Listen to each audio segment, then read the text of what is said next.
following program may contain coarse language, suggestive dialogue, and discussion of violent imagery and sexual situations. It is intended for mature listeners who can tell the difference between facts and opinions.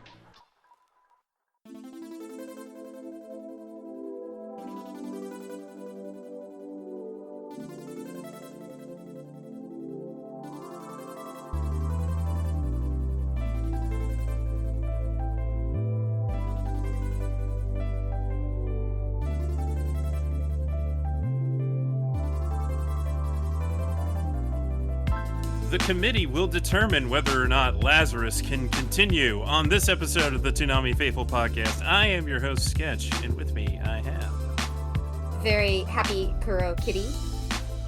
And... An editorial writer, Laser Kid. And bringing up the rear... Social media and live streamer, Steven. As per usual, we will be covering Lazarus, Bleach, 1,000-Year Blood War, and Blue Exorcist Kyoto Saga. There's not really much else to say other than those things. We did get a new Toonami ident, which was cool. Sarah was giving Tom some upgrades. I'm sure Paul appreciated it. I do like that we periodically get those things. Yeah. It is nice just to see little things. They're fun. They're fun. And they're easier to appreciate when Toonami has actual things airing. Yeah. Absolutely. It's 'Cause all when- part of the experience. When they got those things going on, but they don't really have anything airing, you're just kind of like, that's cool, but... Well, we notice it more because it's literally the only thing they have going. That is true. That is true. Well, yeah. Another fine week of Toonami programming, so I guess we'll get right into it. We're going to talk about this episode of Lazarus, which is episode 9 out of 13. Episode titled, Death on Two Legs. Ooh, foreboding. Yeah. Now, this episode opens up in an interesting way. We see a man in a restaurant really enjoying a steak, just a steak, and a glass of water. We could And hear every chew. Oh boy, can we. But he doesn't make it a sloppy steak. If you don't know what that reference is, you haven't watched I Think You Should Leave. Skit comedy show starring Tim Robinson. Very funny. Anyway, the waiter is like, well, I really appreciate you coming in here in these trying times, but are you sure you don't want anything else? And it says, no, the steak alone is exactly the amount of nutrients I require. Okay. Must be on that keto diet. That would be a very keto meal. And then we get a song playing over this man taking a very spirited walk.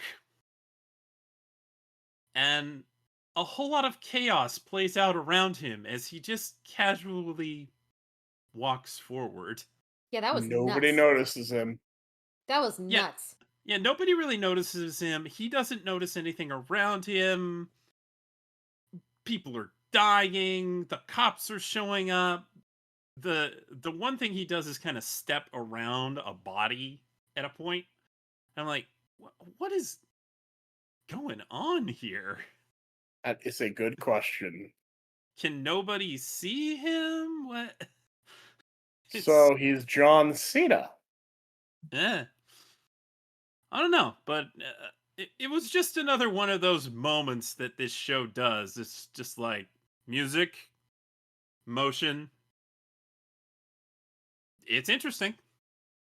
It was well crafted. Oh, yeah. It And was. the soundtrack was fantastic. I like the Of song. I course. Shazammed it. Yeah. Yeah. They got 3 soundtracks for this show that you can play or download. Pretty cool. Back at the Lazarus HQ, Chris is recovering while Elena watches over her. And Chris acknowledges the cat and says, hey, he's part of the team too. Dang right he Finally. is. The moment that happened, I was like, oh, Kuro's real happy right now. So cute. He's rolling over in her stuff. He is part of the team. He's part of the team. He was always How long there. has he been living here? He's always been here. It's just that meme. Hey, that cat's here. Always has been. I find it interesting that she specifically asked, "Where's Axel?" Like, she doesn't ask, "Where's Leland? Where's Doug? Where's anybody else?" She specifically says, "Where's Axel?" And we find out that he's out getting supplies.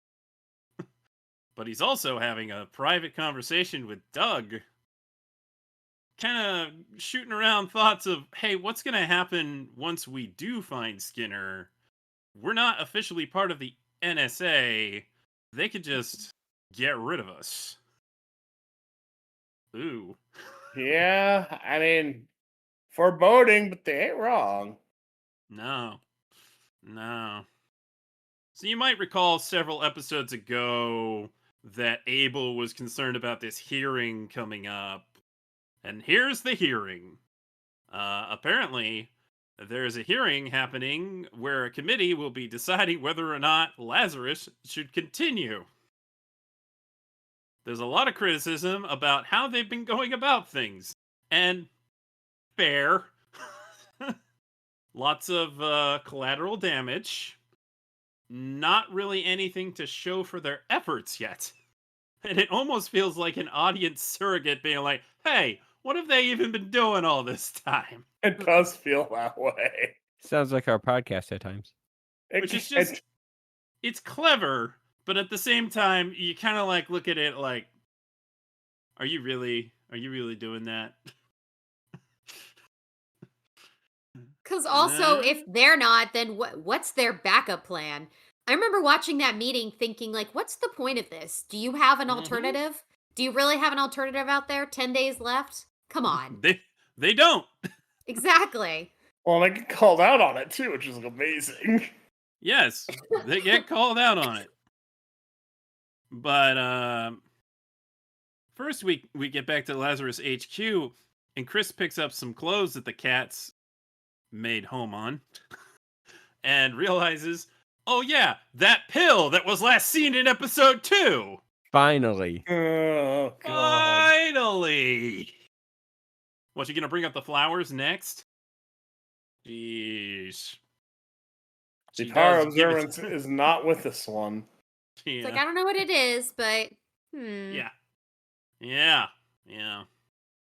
Well, the committee has brought Leland in to testify, which Yikes. Hirsch is a little bothered under the collar about this. I Understandably am as so. well.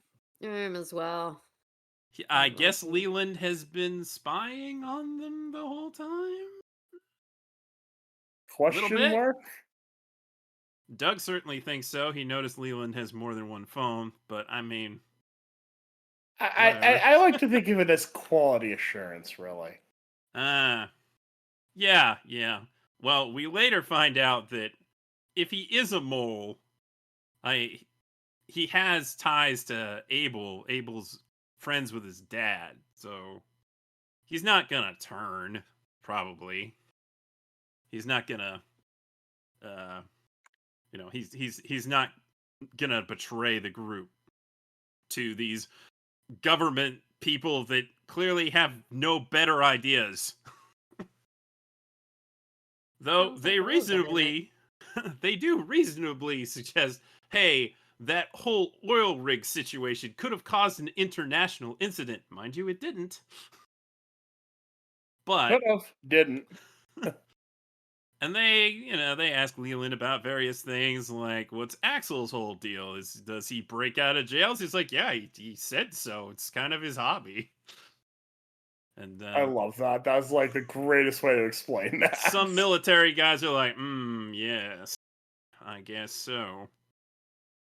And he also says, yes, it was off the beaten path, but it was very important. It was crucial to save Chris before we could find Skinner. Now, I think we can all agree that that is the case, though understandably, they might be a bit skeptical. But they don't have a long time to be skeptical because suddenly there's another message from Skinner where he calls out all the countries because they're too busy squabbling and about to start wars, and nobody has come to visit him. He says, I've had no visitors. No visitors. So he I'm reminds so them lonely. there's only 10 days left, and the first person to take Hapna is gonna die. Turns out he's the first Damn. person that took Hapna. So if Nah. he's dead, it's over. Yeah, I did not see that coming. As Josh Knight put it, he's really putting Hapna where his mouth is. God. Thank you, Josh Knight. Oh, Thank you. that's beautiful. That's That's a great- absolutely beautiful. yeah. And after that, Abel kind of smirks and starts talking. It's like, hey, I couldn't have put it any better than what Skinner just did. Like, if we don't find Skinner, what does anything else matter? Who's going to be held accountable if you end Lazarus, but you don't have anybody to, go find Skinner? Which, frankly, how is there not, like, multiple organizations, multiple countries trying to find this man right now? You would We've think. seen no evidence that they are. We definitely know that the Russians aren't that concerned with him. In Soviet Russia, Hapna take you. Perhaps. But that's wow. That's definitely putting on the timetable, man. Props to him. He's not messing around. He's definitely not messing around. He's definitely not. Well, he's not pulling the I'm gonna survive card. He's going down with the ship. Yeah, he could have taken, preventative measures at any point. So Added Yeah. incentive. yeah, I'm the only one that has the cure. If I die, everybody's gonna die. Man, he does not mess around. Which I suppose means maybe this isn't a deep fake. Maybe this really is Skinner. Interesting. Very interesting. So these two military guys, at least one of them, Abel knows he at least knows the black guy, who I'm pretty sure is voiced by Mike from Ninja Kamui. I like hearing that guy pop up because I believe Ninja Kamui was his first anime role, but I keep hearing him in other things, like he's in Rick and Morty, the anime. He's pretty sure he's in Suicide Squad. But yeah, he's glad to hear him again. But these guys, which are probably from what was the name of that organization? INSCOM, I believe. INSCOM. Mhm. They probably were the ones that brought Leland in, and now that they're pretty sure that Axel is the person who escaped from prison, they got this whole deal with Axel that we don't really know anything about. But they're at the point where they just want to kill him. So they realize as long as Lazarus is still operational, they can't just indiscriminately kill Axel. They have to use a third party. So they speak to a broker to get an assassin that's known as the Ghost. And the broker requests, was it 3 billion for the job? And that's a lot of money. That is a hell of a lot of money. Tax free as well. I do want to correct myself. It was 30 million per job, not 3 billion. That's a big difference. But still, a lot of money. A heck of a lot of money either way. Yeah. So the military guys are like, we're going to need some proof that he can actually get it done.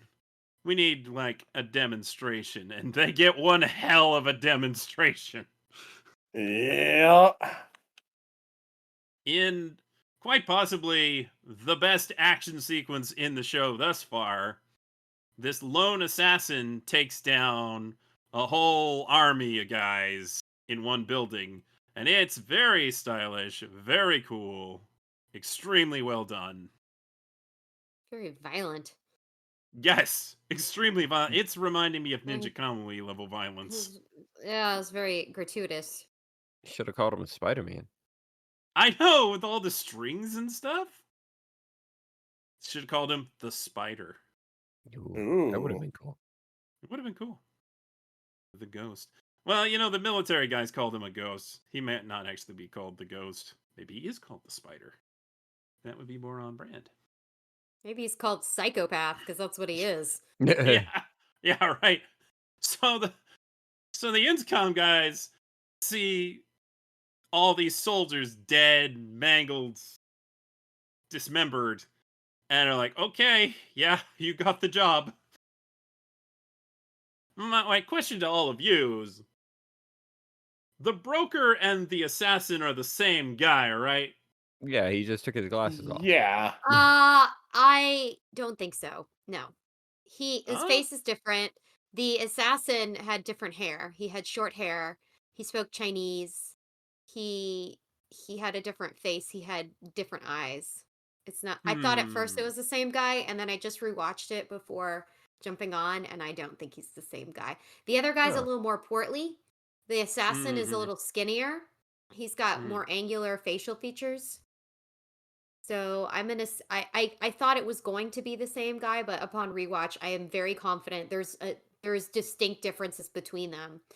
And then if you watch it, where the assassin disappears, and then the other guy comes in, like you could see them close enough to each other in sequence to be able to see the differences closer together Hmm. in like their Okay. physical features. All right, let's go with that. If I turn out to be wrong, then I will fully admit it. But I feel like having just watched it, I feel pretty confident they weren't the same guy. Honestly, But it I can doesn't see me. matter.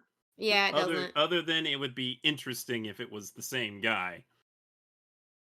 It did Just feel like that was the direction it was going to be yeah, for a like minute. I was multiple like, personalities or something. yeah. I mean, who better to broker assassinations for anyone than you do it for yourself? You know. Mm-hmm. And as Skinner already said, just 10 days remain, and just 4 episodes in this season. To that I say, did we really need to introduce a high skilled assassin at this point?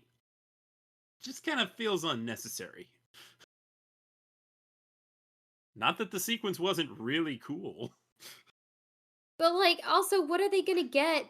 What are they going to get out of this? So you're going to take out one of the Lazarus team in the middle of the mission? Like, why not just wait till the mission's done? Why is it so important to interrupt this mission? Like, don't you feel like that Yeah, should take priority? It You doesn't would make sense to think. me. unless these guys want the mission to fail. Well, Smugface certainly has his own agenda. That's true. Yeah. I didn't like him. I don't like his smug face. No, he's so smug. I don't like him. Yeah, he's The like, other guy's all right. No, no, not smug. Not smug face. yeah. Not smug face trying to catch Leland with a gotcha. And it wasn't clear to me either that they have a reason for killing Axel, because they were talking in the car about his record and they said they couldn't access it. So on one hand it made it seem like they didn't know why he was in prison, but then they're asking to take him out. I thought that was really odd. I mean, they must have a history with him. It was just the dialogue choices made me kind of confused about whether or not they actually did know him. Hmm. Yeah, I'm really perplexed by it all. Mm. But I'm really concerned that they're adding this element to the story late in the game, and it's just another thread to tie up before the end of the season. And I'm just like, okay. we're finally getting background on Leland's whole deal next episode. Which, it's good. Character building's good. Yep. But Yeah. does that mean like the episode after that we're finally gonna learn something about Axel, and then we only got 2 episodes left? Does Doug get an episode?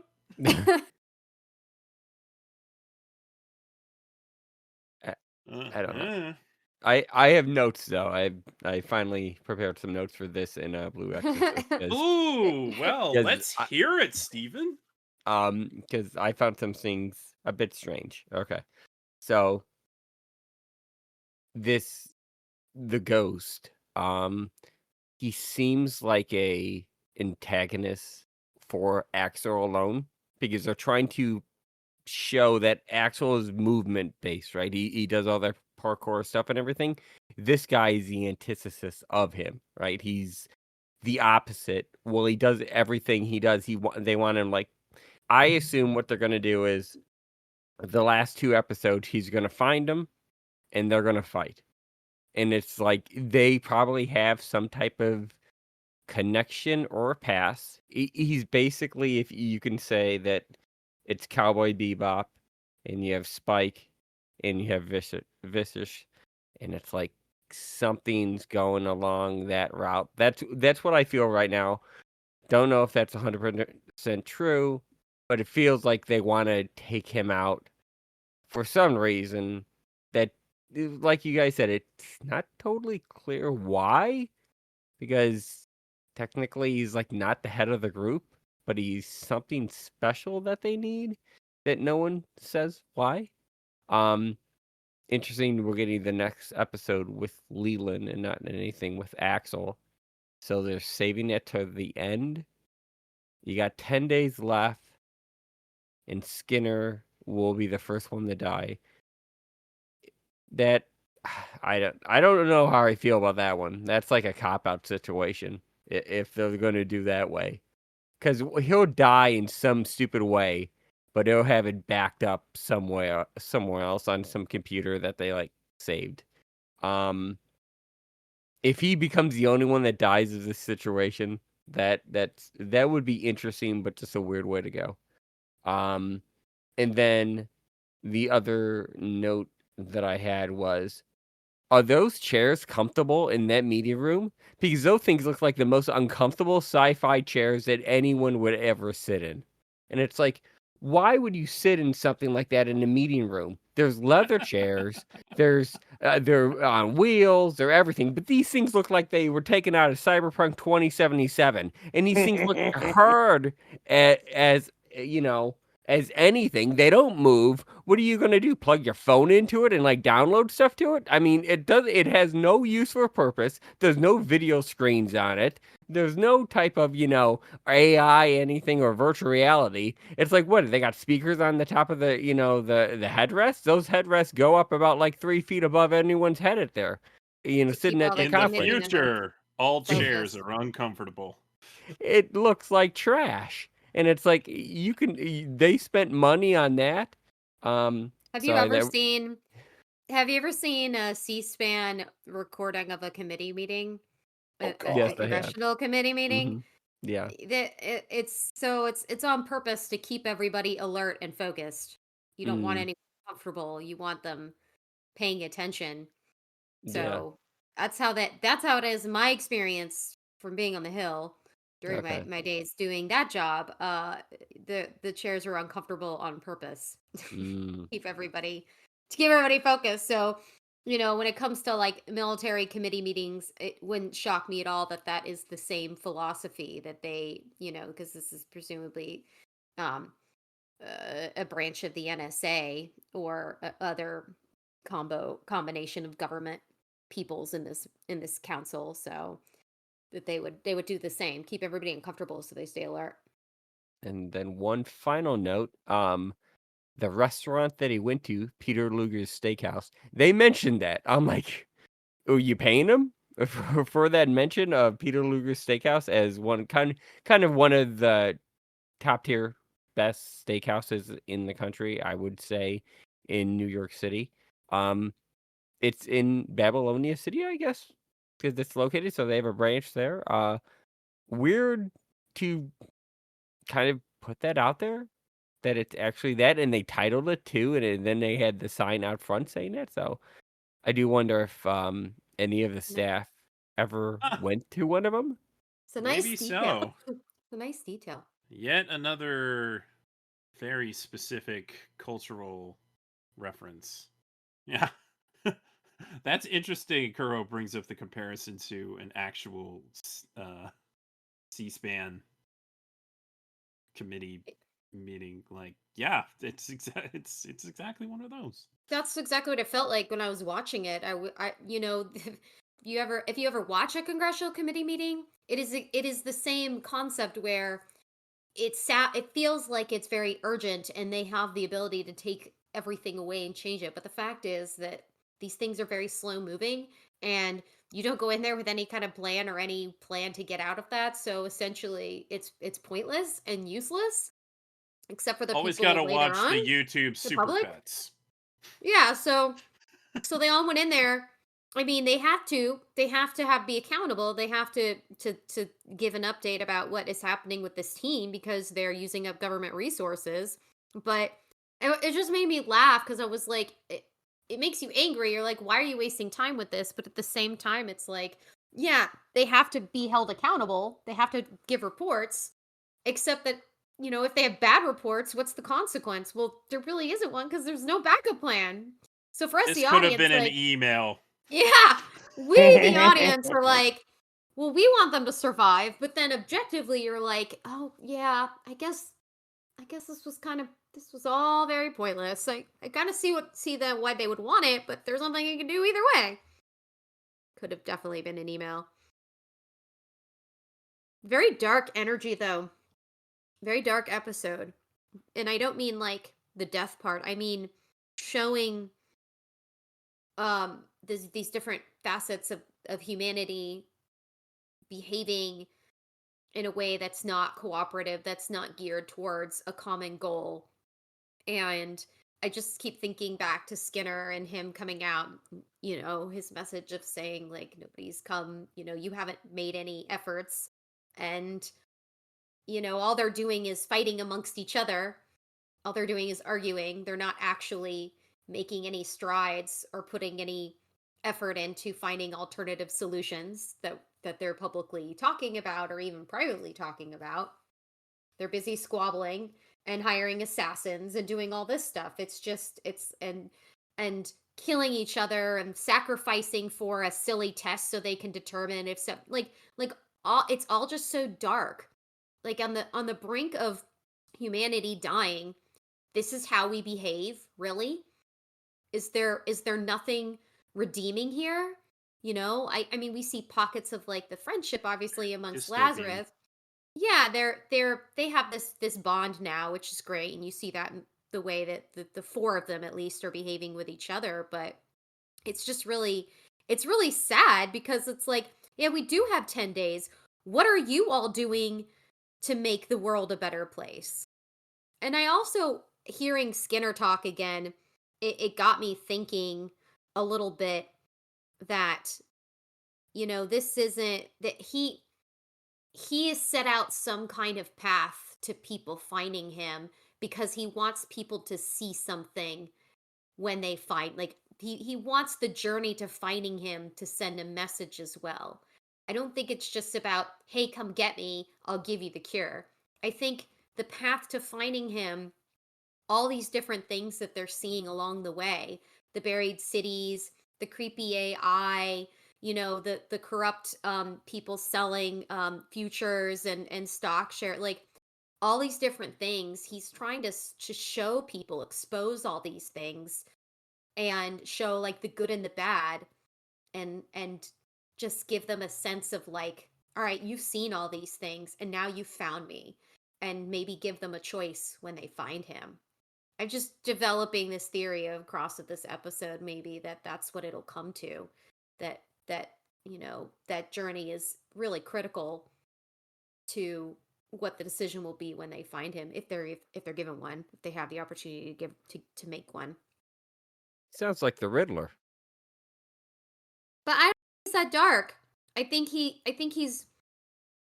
don't think he's working under bad intentions. Like he's born out of the world that created him. Everything he represents is what it is. I don't think Skinner is malicious or bad. I've never thought that. I think he was essentially just, he provided resources and humanity abused it, and he tried to find ways to fix things and they ignored him. So that's where he is, you know? And I feel like more and more as the season progresses, I feel a lot of empathy for Skinner and his position.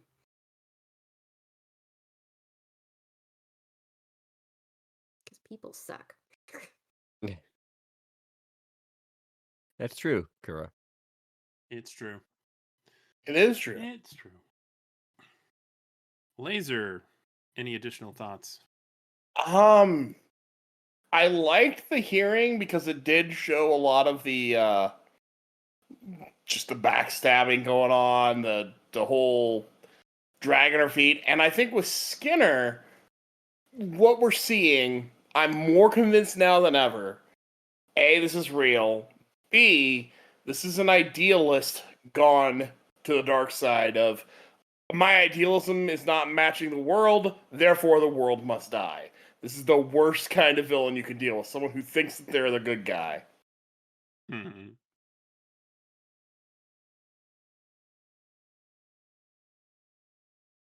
Sketch, do you have any final thoughts? Well, I'm still just endlessly amused that this feels like a message to the audience, being like, yes, yes, yes, we're not there yet, but we must continue. And I'm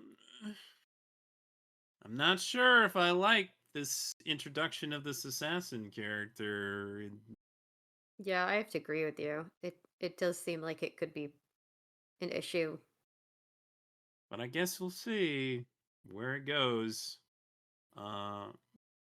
Overall, solid episode. Hopefully, they make good use of the remaining 4. Yeah. And speaking of villains that think they're the hero, let's talk about Bleach. Oh, I despise conflict. This is a very upsetting story arc, okay? I just was very upset again at the end of this episode. I was like, the first episode upset me, the second one upset me, this one's upsetting me. I'm just upset. I warned you guys. But it's good. I mean, it's very compelling. It is very Good. compelling. But it is just upsetting. Yeah. So, episode 3, March of the Star Cross.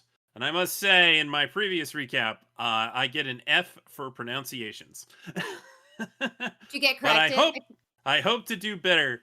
I don't think anybody actually did comment, but I looked up some things and went, "Oh, that's how you're supposed to." Oh, the whole Look at you doing your thing. Quincy thing, the various things, they're all very, very difficult to pronounce.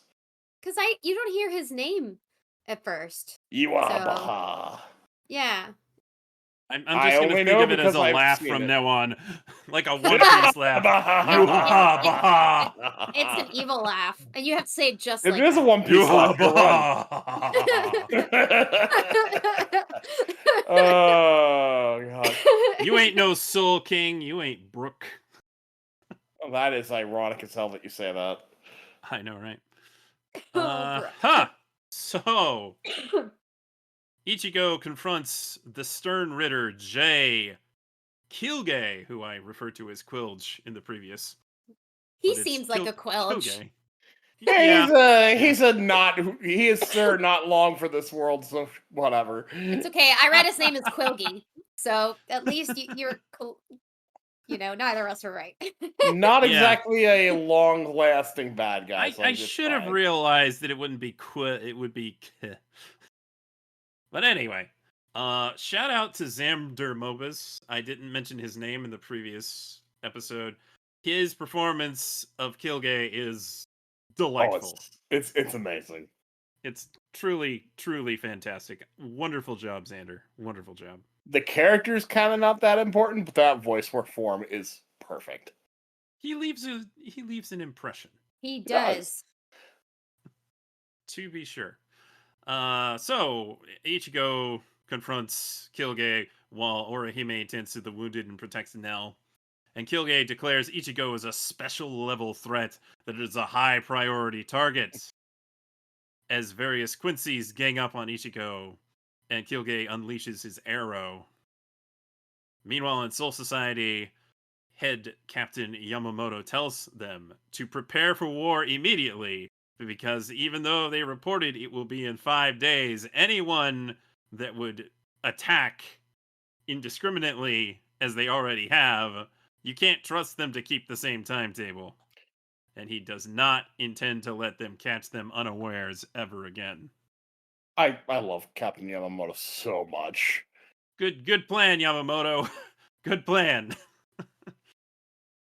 Kilgay is surprised that Ichigo was able to grab the arrow, and Ichigo remarks that it was stronger than Uryu's arrow, but then he says, that seems very unlikely, but he won't elaborate, stating that words are silver, but silence is golden. It's an oldie but a goodie. Yes. He informs Ichigo that he has received new orders, so he has to wrap things up, and unleashes his final state, Let's Stile, declaring the name of this form as Quincy von Stern Dick. Oh, God. This guy. Yeah. At the Wandenreich's place, Yuhabahahahaha is informed that Kilgay is fighting Ichigo Kurosaki and tells the Wandenreich to begin their attack on Soul Society. Again, good job, Yamamoto. You totally called it. I mean, people who don't keep their word don't keep their word. It's shocking. Shocking, yes.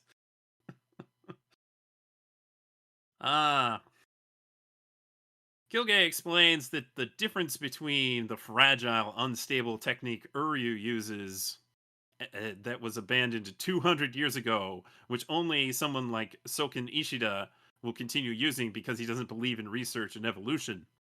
Yeah, that's it. It's like night and day. And Ichigo remarks, he's glad. He's glad it's different, because if Uryu used something that made him look so creepy, he'd have to off Uryu himself. He calls him creepy. He was right. Yeah. It's great. And Kilgay takes some offense. But it's like, yes, creepy. That is what a stupid Soul Reaper would think.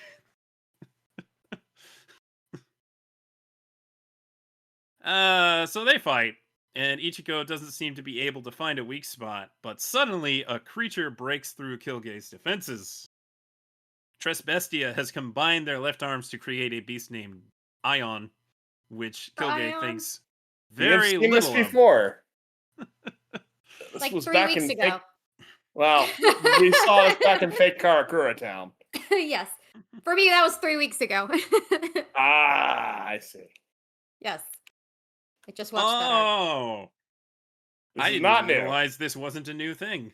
No, this was a known thing. Yeah, he was a big giant and stuff. And, yeah, it was a nasty fight. Nasty fight. Kicking butt because they combined their power. He was pretty tough. I remember thinking, like, when they were getting their butts handed to them by Quilgi, I was like, why don't they make Ion again? Can they still do him? Or is he broken? Because I haven't finished that arc yet, so I kept wondering where he was. Well, turns out they can, and they did. Yay! And even though Kilgay's like, oh, but this stupid beast can't possibly... Oh, ow, that actually hurt. He helped. Good job, Ion. Good job. Yeah. Also nice to see that Tris Bestia are okay. You know, it looked pretty bad for them, but For now. they're still ticking. In the land of the living, Uryu is scolded for looking through his father's library, and he demands answers, but is told he won't find them here. The newbies Yuki and Shino get a history lesson about the Quincy's from Squad 13's 6th seat, Hidetomo Kajimaru, who I think is Dime Store Aizen. We have Eisen at home. I thought Eisen was Dime Store Eisen. Dyson for short. Eisen. Dyson. Sorry. Temuzen. Stop making fun of me! Not making fun of you. I'm laughing at No. the Eisen jokes. Like, he looks so much like Eisen. His hair color's a bit different. He's but like what Eisen would have been if he wasn't evil. I guess. And powerful, because this guy is just kind of like yes, I am Professor Bleach character. Okay, I just realized this is my podcast co-host Archangel Fuse the Soul Reaper. That's who this is. Well, yeah, he gives a little history lesson about how the Quincy's and the Soul Reapers just couldn't get along. The Soul Reapers were known as the balancers, you know, trying to keep things in balance so that the souls don't go flowing into the wrong realm and all of that. But the Quincy's want to eradicate all the bad souls. They just can't seem to see eye to eye, and after 200 years of trying to talk it out, genocide. So, yeah. Silly men. Thinking war is the answer. Uh-huh. So, he kind of admits he totally understands why the Quincy's would not ever, you know, mend fences with the Soul Reapers. And Yuki questions, hey, are we even, are we the baddies? And Kajimaru replies, there are times when justice is wholly one-sided, but war occurs when both sides see their cause as just.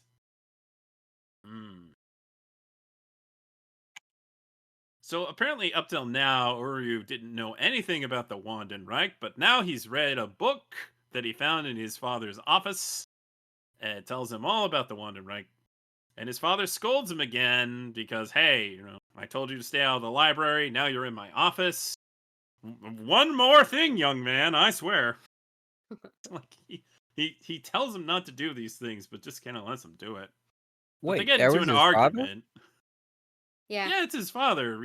Ryukin is his Man, father. That kid's young. Yeah. And his grandfather, his master, was Soken. Yeah. I had to remind myself on some of those details. But Uryu calls him out about covering up things about his mother. And then he storms off as a teenager does. Without telling us what he learned. Yeah, no. I would have liked to have known. I mean, I figured about the bad Quincy. Don't worry, they'll reveal it eventually. Yeah, they will eventually. He's such a whiny teenager in this episode. I have a right to know. I'm the last Quincy. Apparently not. Where the hell were all the rest of these guys hiding? Good question. Where the hell they come from? I guess the Soul Reapers missed a few. More than a few. More like a few hundred. Back in Soul Society, and this is very interesting. Head Captain Yamamoto confronts 12th Division Captain Mayuri Kurotsuchi about not asking for permission before killing the villagers in the Rukon district to rebalance the amount of souls that are existing in both realms. Remember the first episode when all those souls went missing and it was like, well, what's the deal with this? Yeah. Creepy Mayuri was the one that made them do that. He made them disappear. Creepy Mayuri. and the really interesting thing here is Yamamoto's like, you just had to ask for permission. Like, he's not mad that he did it. He's mad that he didn't ask first. What souls was he trying to balance? Because I thought it's like obviously not the ones that went missing So, a Too long many time ago. hollows were eradicated. So yeah, In this- in- the Wandenreich went and killed a bunch of hollows intentionally to tip the balance But to make it harder just for the now. Soul Reapers. Just just now. Okay. Well, not just now. They did that back when that happened. Yeah. What? He means So- like a couple of episodes ago. Yeah, a couple episodes. ago. Yeah. I don't mean Not like 1,000 200 years years ago. ago. No, not a couple hundred years ago. Like this happened No. like within the course of this Mhm. series starting. Yes. They wiped out hollows, and so Creepy Mayuri had to go and find balance in the way he does things. Yep. I mean, I Fucking kind of weirdo. understand why he did it, but jeez, man. Yeah. He's always one willing to make the hard decisions. Because he doesn't Isn't he? care. Yeah, he just doesn't care. He does argue that he didn't ask permission due to time constraints. Like, I'll ask permission, and then you'll take a while to get back to me. Meanwhile, things are getting further out of control. He also complains that the captain did not heed his prior warnings once Uryu infiltrated Soul Society. He's like, hey, this kind of thing could happen. He also mentions that 1,000 years ago, Yamamoto was unable to kill that man. And that is the reason why they are dealing with this now. Why was he unable to kill him? Interesting. The guy with the name like an evil laugh. I'm assuming I'm Yes. assuming that's what he meant. I mean, it sure just certainly looked like him. Yes. Right. Back on the fight, Kilgay absorbs the reishi of others on the battlefield and grows more and more grotesque in the process. Great. Now there's eyes on his wings, and he's like, I really didn't want to absorb that creature. Like, yeah, Yeah. we really didn't want you to either.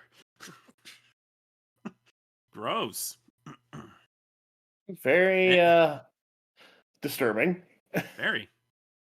And he prepares a terrifying, powerful reishi attack, declaring everyone will die. Meanwhile, Soul Society is infiltrated by the Wandenreich, and Stern Ritter H.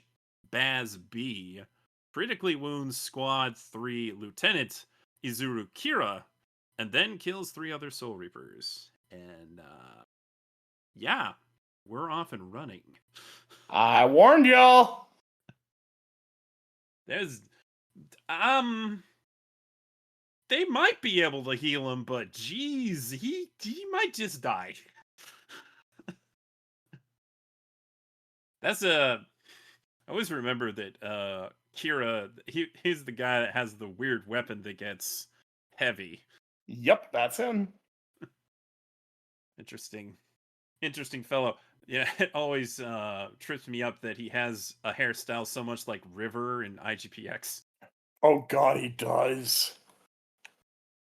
Is he voiced by the same guy? No, I think Steve Staley voices. Maybe. Steve Staley voices multiple characters in this show, but maybe it's not him. Yeah, just as they're kind of done having their conversation about Quincy's Soul Reapers, the Quincy's attack, and they put up these huge flames of reishi. Oh boy. But they certainly show up with a lot of style. That they do. You know the guy with the purple hair?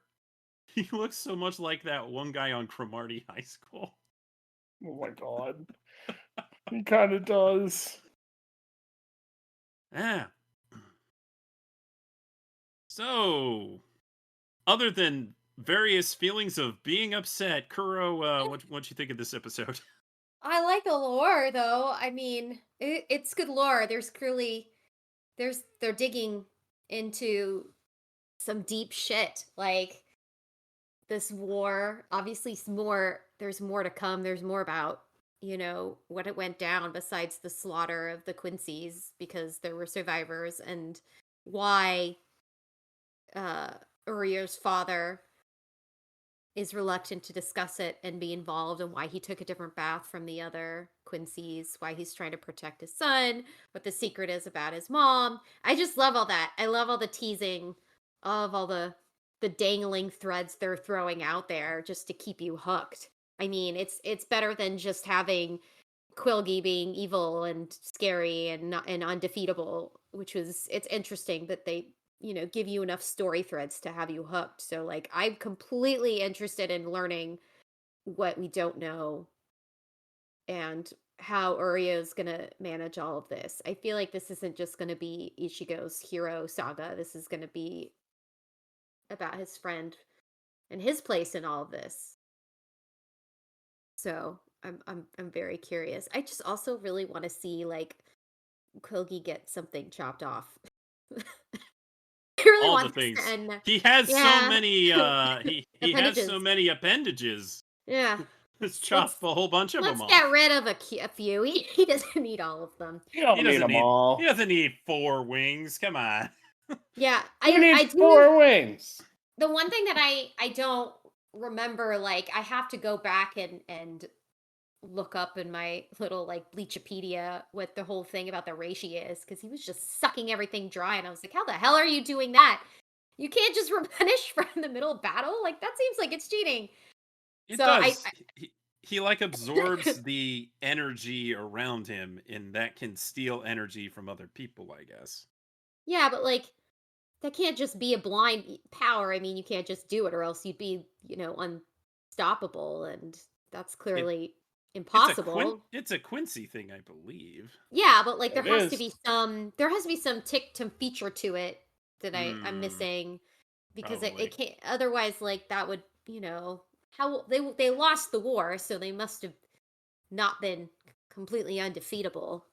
The fact that they Right. came in roaring and just like slaughter the first soul eater without even thinking, like just snapped his little blue finger, and the guy was like Yeah. cut in half. It was nasty. It's really shaping up to be quite a violent saga, Mhm. which just still feels like a huge escalation from where I'm at in the story. It is. It legitimately is. Yeah, because and you have to think too, like these are humans. These are people. They're not creatures. They're not half hollows or Ankar. I They're mean, not even hollows are they're people. not soul eaters. They're technically they're something. They're a fragment. They're a part of a soul. But these are like humans. These are living humans that they're behaving this way. And it's funny with all the German references. It feels very clear to me what they're trying to emulate. They're definitely giving like throwbacks to, Nazi. That's the way they're doing it. But it just seems so different from what we get when we meet Urio and what his experience as a Quincy has been and ours with him. So I'm wondering like where the hell were all these people all this time? Where are they hiding? How do they grow to be so many? There are Like, answers to these yeah. questions. I just won't Yeah. tell you what they are. Look forward to experiencing them. I do. I just wish it wasn't so violent, but I'm definitely enjoying the story. Very much enjoying the story. Kubo definitely wants you to not like the one Reika. There's basically nothing redeeming about these people. Yeah. Obvious. Through that. Mhm. And that's why their boss is named after an evil laugh.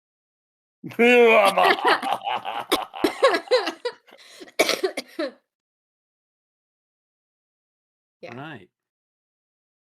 Any thoughts, Steven? Good episode. I can appreciate the overpoweredness of Ichigo going after this guy, but then just having the Hollow just take the guy out, and it's like, oh, okay, this guy's stronger than Ichigo. It's like, okay, the absorption of that Hollow is kind of interesting. that might be a plot point that they're trying to showcase right there, that all of them, they can do that, or they can, like, take or suck the powers instead of, like, locking it away like that first guy tried to do in the first episode. So this one is, like, absorbing it and turning it on, or kind of, like, making it their own. Yeah, there's no redeeming qualities in these bad guys. I don't even think they have good style. I mean, Some would disagree. true. Yeah, some would disagree. Eh, yeah. I'm trying to think. Yeah, there's no redeeming quality in these people. I mean, the main leader, has a mustache that, like, about, that he must spend time on, man. He must, like, put, like, that mustache wax on it and just, like, comb it a couple times to get it that length. Poirot. Yeah. Is he twirling that mustache? He must be. Because he's like, I don't care anything now. I'm just going to go attack. And everyone around him are like, are you sane?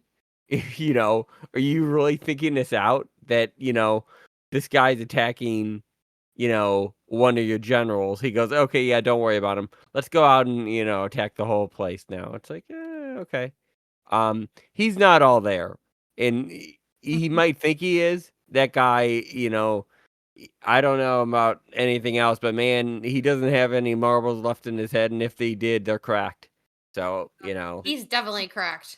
yeah. Seems like he spent a lot of time somewhere, which probably didn't help his mental state. No. Yeah. Probably not. And I aside from that, I Yeah, have go a ahead. theory for why he's moving now. It's because Ichigo is preoccupied. Yeah. it makes sense. Other than I that, good episode. absolutely agree. Because as soon as he got the news, he's yeah, absolutely agree. Yeah. That makes sense. That makes sense. Yeah. Something about Ichigo and who he is and what he can do. Something He is about a Ichigo. It's a threat Ichigo to is a him. special level threat. Yes, he's a threat. I'm He's just using the words already- we're given there. 100% in my Already brain. done something that they didn't expect him to be able to do. Yeah. But I fully can see this being, he has another unlocked power that needs to be, locked power that needs to be unleashed before going Of forward. course. There's another semi-training arc coming, I'm almost certain. I don't know. If I we don't have know time for what a you're training talking arc, about. but, Or No, whatever. no, I don't no. know if it's training, but you know what I mean. There's something. He's got to unlock some kind of power. for sure. Yes. I think I know something about Ichigo that hasn't been revealed yet. So I'm not going to say. Well, it's but- something about it has to be something about his mother too, not to be conflated with Urio's mother drama, because they're really weird about talking about Ichigo's mama. Unless I missed something in the 100 episodes I haven't watched yet. Well, that's a very Did they resolve good his- observation. Did they resolve his Fantastic mama observation. drama, or is that to come yet in the original show? They don't do much with Ichigo's mom in the original show. Okay, I okay, mean- then Outside of what I know you've seen. Mhm. okay, then yeah, there's definitely some mama drama forthcoming here. Not definitely, I don't know. I'm just guessing. I think so. Yeah. I try not to get Mama too drama Paul for with the all crazy involved. theories. Yeah. Yeah. Yeah. Anything you want to add, Laser? I'm too dangerous to add anything. Anything I Fair. say is Fair. good. Like I'm being very careful to only say things that I'm like, well, they said this. What's it like watching other people who haven't seen it watch it? Like us? I am internally laughing my butt off because some of the things you guys are saying are completely off the mark out in space, and some of them are like right on the mark, terrifyingly so. And I'm like, Yeah. wow, I don't know what to say here. It's Interesting. funny. Interesting. I don't know. I just found it to be just I'm saying interesting a lot. An interesting wrinkle that disappearance situation was caused by Kurotsuchi. Like, not much of a mystery if you're just gonna point it out already. I remember when I got to that point, I was very like, of course he would do something like that. Of course he would. Of course he would. And of course he wouldn't tell anybody. Why would you telling people things? Who does that? apparently Kilgay does, because he's always like, I know what you're thinking, and yes. That's he almost says more than he would, but then he's like, Character to oh yes, I voice. shouldn't say things. Ah. Yeah, what a fun character voice, No, though. he's implying that Ishida is more powerful than him. Yes, yes he is. That is interesting. And how would he know that? Here's a bigger. How does he even know who Uryu is? Mm-hmm. Yeah. Good question. Yeah. Knowing who Sokanisha is, I guess that kind of sort of maybe makes sense. How old are all of these people? But I want to know. How old are they all? Old. And There's that's all I'm going to say. There are some age things happening here that just don't quite add up to me. Definitely. Think about this. How long ago years. was it that they had their big war? Yeah, so if I go by what the title is, 1,000 years ago, so what is happening? I mean, it seems impossible. Like, did they just like cryo freeze? Did they like stop aging? I mean, what happened? It's odd. It's odd because and are Quincy's immortal? Are like the soul eaters? Do they have like a sort of agelessness like the soul eaters? Or I thought that they were like, because they're human, they would have normal aging. I'm just really confused. I need answers. All will be revealed, I guess. All of the questions you guys are asking are the right questions, and they all have answers. Oh. I just realized they said that they debated for like 200 years, but then actually, that's when they had the genocide, and that was 1,000 years ago. So they were debating like 1,200 years ago. Yep. Okay. That's correct. Because for some reason I was thinking, like, oh, he fought Yamamoto fought Bahahahaha. Like he fought him like 1,000 years ago, and then they had 200 years of no. It's the world's worst filibuster.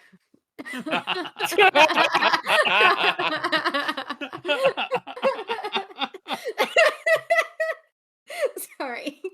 And Yuhabahahaha is all like, I'm about to filibust a cap in here. Nah, he wouldn't say that, but some of his generals might.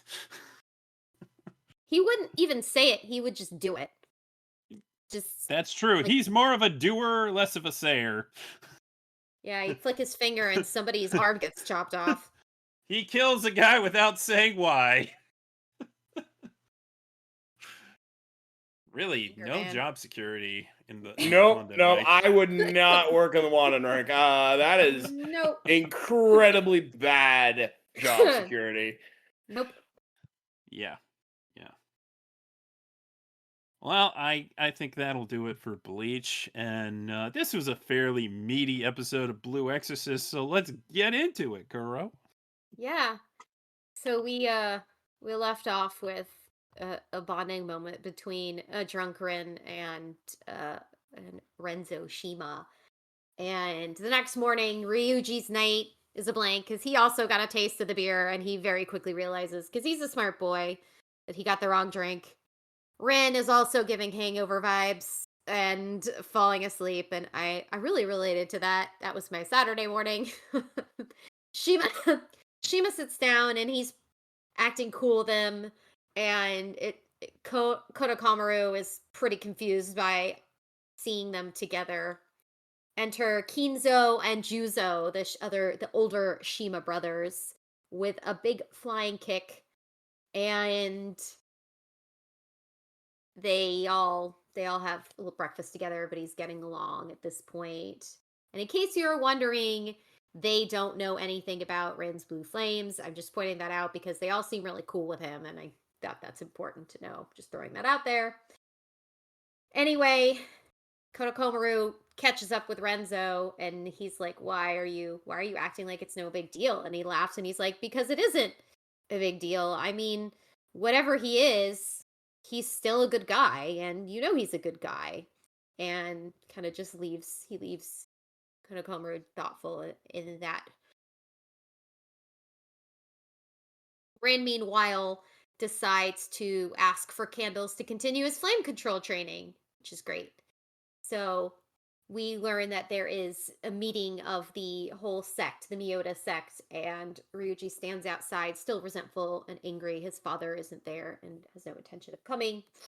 At the meeting with all of the head monks, Shima's father enters, and one thing that I noted, he's visibly affected by the miasma poisoning. You can see it on his face. And he asks Juzo to recount his tale from the night before of the attempted theft of the right eye from the Deep Keep. And we learn that guarding the right eye is a sacred duty, and has been a sacred duty of the Miyota sect for however long since the Impure King was initially defeated and left his eyes behind. And at the night of the attempted theft, Master Tatsuma is confronted about not joining the Exorcist, and he points out that he has something more important to do. And as he kneels before the sacred flame, suddenly the flame starts to go berserk and seems to be like attacking the keep.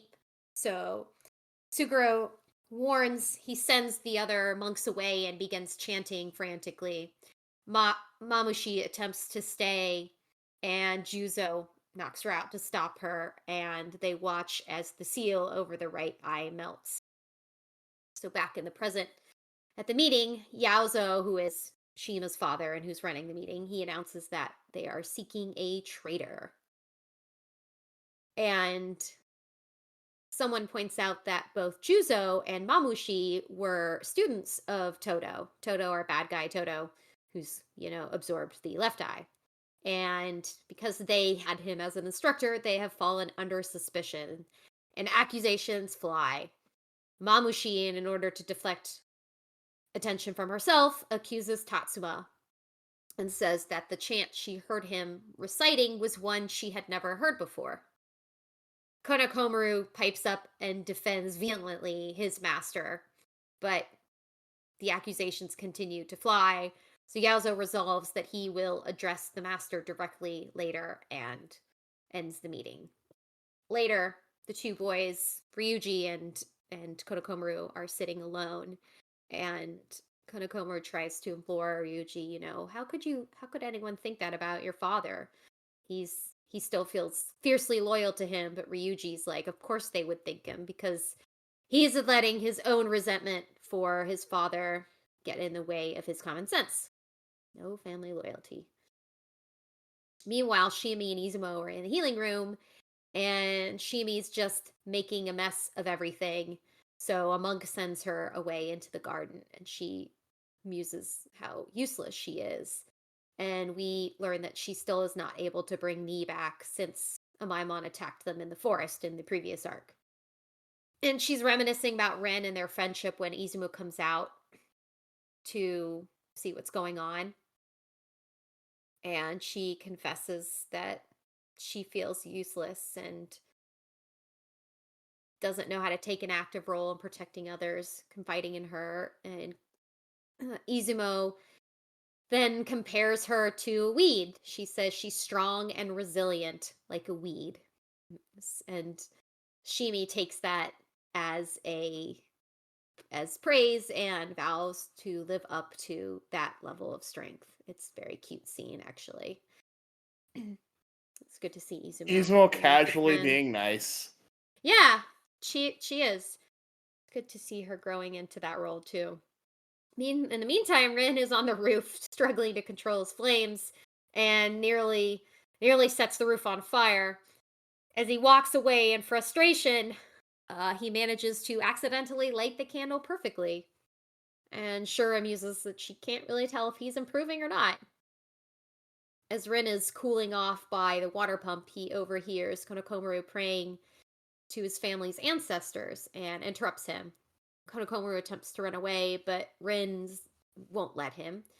He attempts to make amends with him, but Konokomaru suddenly tells him to stay away from Ryuji. And Rin's like, "No, I want to talk to you. I don't want to talk about Ryuji." And in this moment of vulnerability, Konokomaru confesses that he has nothing, he has no family and no talent as an exorcist, and reveals his feelings about wanting to repay the Miyota sect after they took him in as a child. And he will declare anyone who threatens them his enemy. And Rin takes note of this and promises that he's not going to be a threat, and reveals his own struggle with trying to control his flames, and asks that, if they could still be friends once he proves it. And very emotional, Konokomaru fights back tears as Rin assures him he doesn't have nothing. He has friends, and those are worth protecting. And at that point, Konokomaru remembers what Shima told him about Rin not being a bad person. So, after this extremely emotional reunion, we see Shiemi watching Rin train, and she is inspired to train as well. But back in the amongst the Miyota sect members, suspicions still fly as Juzo and Mamushi kind of gaze at each other, and Tatsuma is back in front of the sacred flame, stating he's ready to get back to work. I find it Yeah. interesting that what's her name? The girl is like asks her sisters, "You believe me?" And they're like, "Of course we believe you." Yeah. But the way she asked, So who do you think's the spy? Oof. I can't answer that. I don't I mean, know. obviously, you know who the spy is, Razor. No. Who do you think is the spy? I'm leaning towards her because it seems like it would be too obvious if it was Juzo, and it also seems like though the master could theoretically be the one that is doing it, why would he? Doesn't seem like something he would do. But he could surprise us. That's true. But then, on that same note, what would her reasoning be if she were to be the traitor? That is also a good question. I think her relationship with Toto is more than she's leading on. Well, if you perhaps. recall, in the previous episode, we did get a sense when she's fighting with the Shima brothers, when her and her sisters are fighting with the Shima brothers, they're lashing out and accusing each other and make statements about how weak the Kyoto branch has gotten and all this other stuff. So she is unhappy there. Yeah, that does seem to be the case. Yeah. Who do you think really- the spy is, Steven? Yeah. So I have notes on this episode. It's like, Mhm. yeah. So we'll jump to who I think it is and who they're trying to say. So it looks like they're trying to do Seguro's dad, as the main culprit behind everything. It is weird that they're trying to throw you off with superficial information. Like it's not tough to think that they're going to do that, But it just feels weird to me that they're gonna throw you off with any of that stuff because I mean the dad's not a member of the True Cross, right? Mhm. Yeah. He's So not. he's not a member, so I don't think he would do any of that. It's like that's not in his interest or what he wants to do, but you never know, but it does feel like someone else is pulling the strings. I mean, it would be too easy to throw it on when you have Shima's brother or you have, Orochimaru's daughters, running around these The Hojo sister. places. Yeah. It's amazing. That's Maybe really funny. Papa Hojo did it because It's he someone, wasn't yes. he Mhm. wasn't there. Yeah. Something's happening. I think my opinion is they're using Suro's dad as a decoy for everything. But I could be wrong. He says at the end of it, lets the game.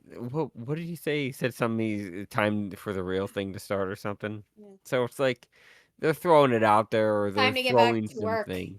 Yeah, he's like, okay, he's doing something over there, but I don't know what he's doing. It is pretty cool, that they're doing this with the story because it's like they need that eye for some odd reason. And it was like, okay, the one guy stole the one eye, the other one, I don't know what happened with that one. The other one like melted, and then the guy threw himself on top of it. It's So, still there. It was oh, an attempted theft. The right eye is still there. It was yeah. The episode does kind of this one I noticed it was a bit more confusing with the language, but we know from episode 1 that there was an attempted theft. okay. Yeah, it was not successful, Are and we sure it's not in any guy's eye who's yeah. like Not hidden yet. or something? Not right now. Ooh. Okay. I mean, Renzo's dad got like right up on there and paid the price. Yeah, something's going. Um, Aside from all of that stuff, my notes just say no more Rin hating. Because Yeah. it's like, what is this game? What is this show doing? It's like They're it coming around. they say there's too much, too much of anything is bad for you, and seeing all this stuff is overstayed. It's welcome. Um, I understand like people were getting sick of everything, but it's like, you know, I understand that members of this organization is actively fighting against Satan and everything that he's doing and all the Gehenna gates and all these, miasma stuff and everything else. And it's like, and you have the son of Satan, technically two of them, the son of Satan, in your organization. But man, it's like no one has time for this. They're stealing eyes. Come on, they're stealing eyes of a demon that some guy plucked out 200-300 years ago, and they're like, you're worried about this guy who's over here who's been like saving everyone, and all of a sudden, oh, this is the line that you cross. That's it, man. I'm done. Oh, that, but it's like, oh, the guy took an eye. Yeah, we'll find him eventually. Let's go and, do some other stuff. It's like, what are you doing? It's like, so I'm happy to see it's over with.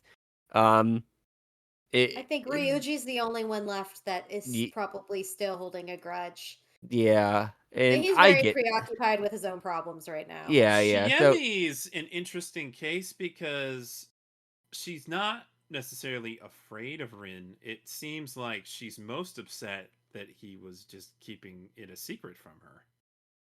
Like she thought that she had the brothers' trust and feels betrayed that they did not tell her sooner. Which well, is I'll kind tell of you, stupid, yeah. honestly. It's she had a crush on both of them, and she's like thinking they're telling her everything. And those two boys are like dumb as bricks, and they don't know what any girl is flirting with them or anything. And they're just looking at her like, "Oh, yeah, she's just talking." It's like, why would I tell her? I mean, he's got a stupid tail. What do you think? She knew he was half demon. She just didn't know the Satan connection. I which mean, is apparently the big problem. Yeah. but if he was just half demon, that would have been okay. I mean, there's a Yeah. line somewhere that someone's crossing that no one knows what this is going on. Yeah. I mean, that is essentially it. It's the blue flame, the Satan part. It's pretty unheard of. So, Honestly, totally understandable for the temple boys to be like, whoa, your father slaughtered all of our people, like Koneko's whole family, and now he has to be the head of the family at such a young age. So the grudge is somewhat understandable, but the whole sins of our fathers thing. yeah. He's not his father. He's always done good. This has always bothered me whenever I see these sorts of things in anime, but I always have to be reminded that the idea that you're not responsible for sins of your father is very much a Western idea. And not every culture has that. Oh, Mhm. that's true. In other cultures, the sins of the father are heavily weighted against the family. Mhm. Yeah, that is true. But because But even Rin so, didn't grow it's up with that as his family, yeah, his father was Father Fujimoto. So he right. doesn't Exactly. view that as his burden. But it also doesn't help that Rin doesn't have very good control of his flames yet, so he's No. Or anything. scary. He is a danger to everybody until he gets that under control. Even though he's a very good kid, even when he was confronting Koneko briefly, like he started flaming up. It was like, whoa, whoa, whoa, you're just fueling the fire here, buddy. But then you're telling me there's a difference between being the son of Satan and being the son of some random demon that's like on the street. It's like there's nothing in between that, and these Yeah, people here are like, okay, they can accept that he's like half demon, though they don't like it.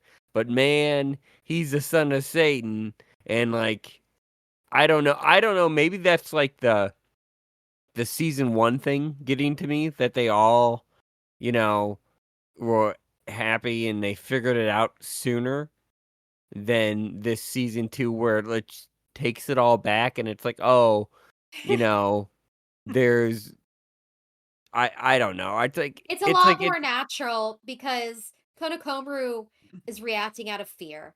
Ryuji is hmm reacting out of anger, and Shima is going along with his friends. All of these, the way it's playing out right now is more canonical to how their characters are. hmm So for them to get over it, Konokomaru has to get past his own fear. Obviously Shima realizes he didn't care, which is makes sense for his arc. And so for Ryuji, Ryuji is now hosting a lot of anger about a lot of other issues. He's just a mad teenage boy and dealing with a lot of daddy problems. So I feel like he's right on the brink when it comes to just being provoked by Rin. It's going to be, that'll be the last hurdle for the two of Can them you to get past in their imagine relationship. if Ryuji had walked in on Rin hanging out with Ryuji's dad, having a chummy conversation? Oh He would yeah. have been so mad. Yep. Yeah. Oh my gosh, yeah. So it's probably a good thing that didn't happen. No. Yeah, Though it probably. still could. I like the Shima brothers a lot. They're so cute. They're so fun. Freaking Kinzo drop kicks. Yeah. What do you mean? That was a drop kick. Like, what? In the face. I'm just over here trying to have my breakfast. Yeah. They're just like big personalities. Yeah, they're fun. Yeah. Would have been nice to find out what the oldest brother was like, because he Yeah. died in the Blue Night, as I Mhm. recall. Man, Renzo's dad got busy, and he didn't have a single daughter.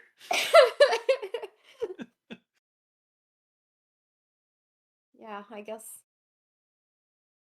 he got.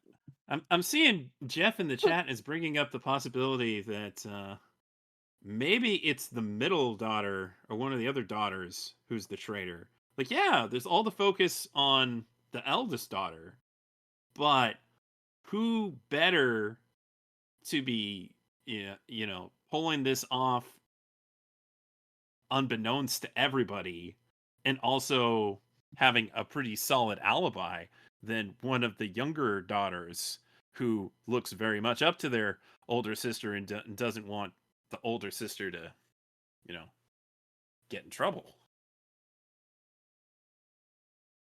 It's an interesting thought. Hadn't really considered it, but yeah. Obviously, it's the blonde guy. He's terrible. We love Kinzo. You can never trust the Ben Diskin character. Blazer, is there anything you're noticing this time around that you didn't notice before? Or you're picking up Lots more? of hints about the traitor, but I can't talk about that. Ooh. I have noticed that they give you they sort of provide There's clues. more than I realized. Yeah.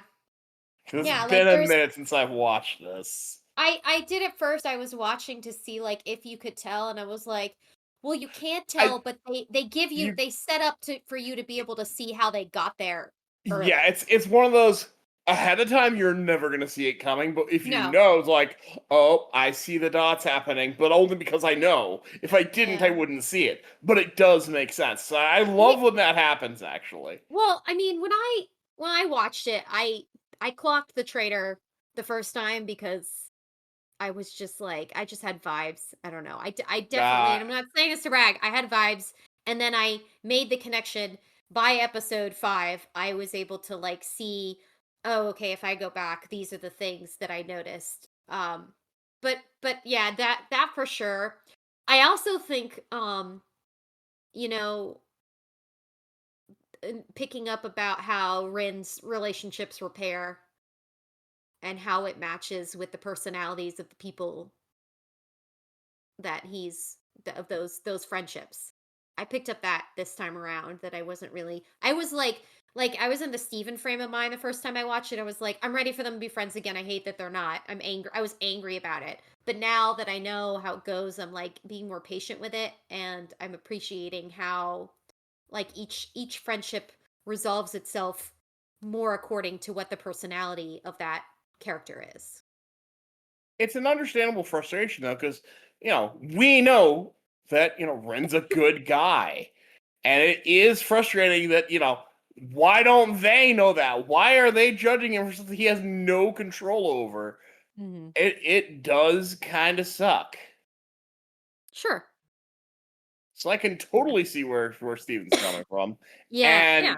I didn't feel it that intensely because I was just like, oh, they're doing the whole thing that it frustrates me that it's a thing, but I see that it's a thing. The sins of your father. Yeah. It frustrates me that that's a thing, but I know that it's a thing in other cultures, and so I can kind of roll with it. But yeah, honestly, the reaction of these teenagers is understandable. Mm-hmm. They're not just gonna get over it immediately. Yeah, they're also in shock because yeah. Also, I can't even imagine like how it would have played out if it continued the trajectory of the anime original stuff, because now we know all this about Konako, and like if he had left True Cross Academy and come back, like what? How could he possibly do that and feel like he is prepared to be an important part of this society over at Miyabi? Like, no. He needs the training, he needs to learn. So that just doesn't make any sense for his goals at all. Mm-hmm. So it's a good thing it didn't happen. Indeed.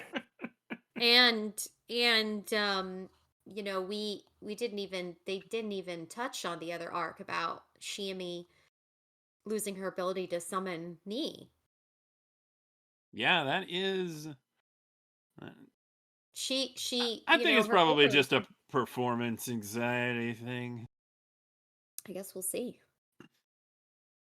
God damn it, Yeah. Amaimon.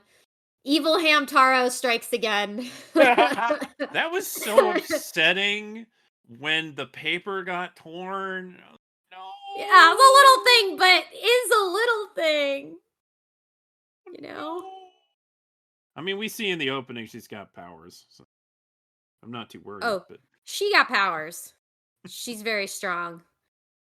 But like a she weed. said she said she's got to train too now. So Always look on the bright side. exactly. Yeah, it's a good dense episode, and it's picking up, and it's gonna start rolling downhill quickly from here. All right, setup's about set. Time to move. Y'all didn't warn me that there would be a mystery and a traitor. Yeah. That's You gotta get the Scooby Gang. Let's take care of it. Yeah. gang stuff. Listen up. You're gonna have to lose the colors. And a temple mystery. Ooh. Ooh. Yeah. And more family drama. Yes. That's just part of the course for this show. Yeah, it is. Family drama is the way it goes. Yeah. Mm-hmm. Relatable. Any final thoughts, Steven? It's a fun show that gets me really mad about the about the relationships in this He's- show.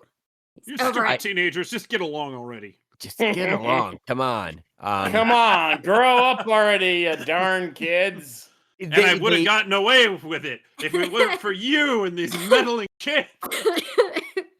They hate Rin, but they all look up to Yukio like he's some savior. The dude's the same he's his brother. And it's like, what? They don't got the same father? What do you think?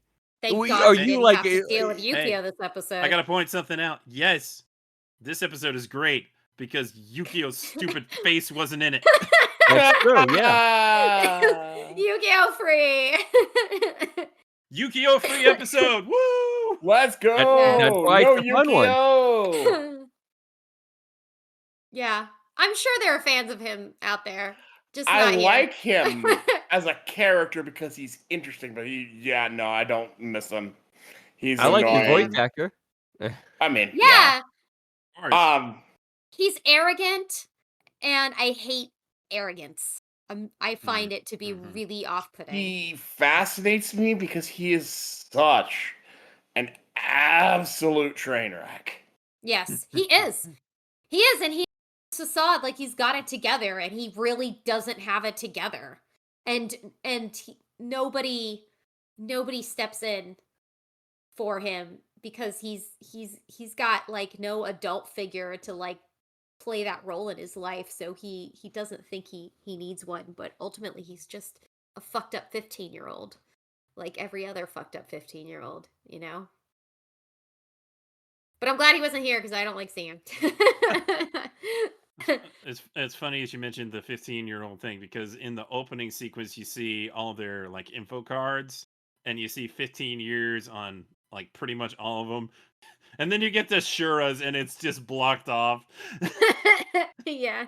And you get the Mephistos and it's blocked off. Yeah. I And like Kuro. those details. Kuro's like, what, 210 years old?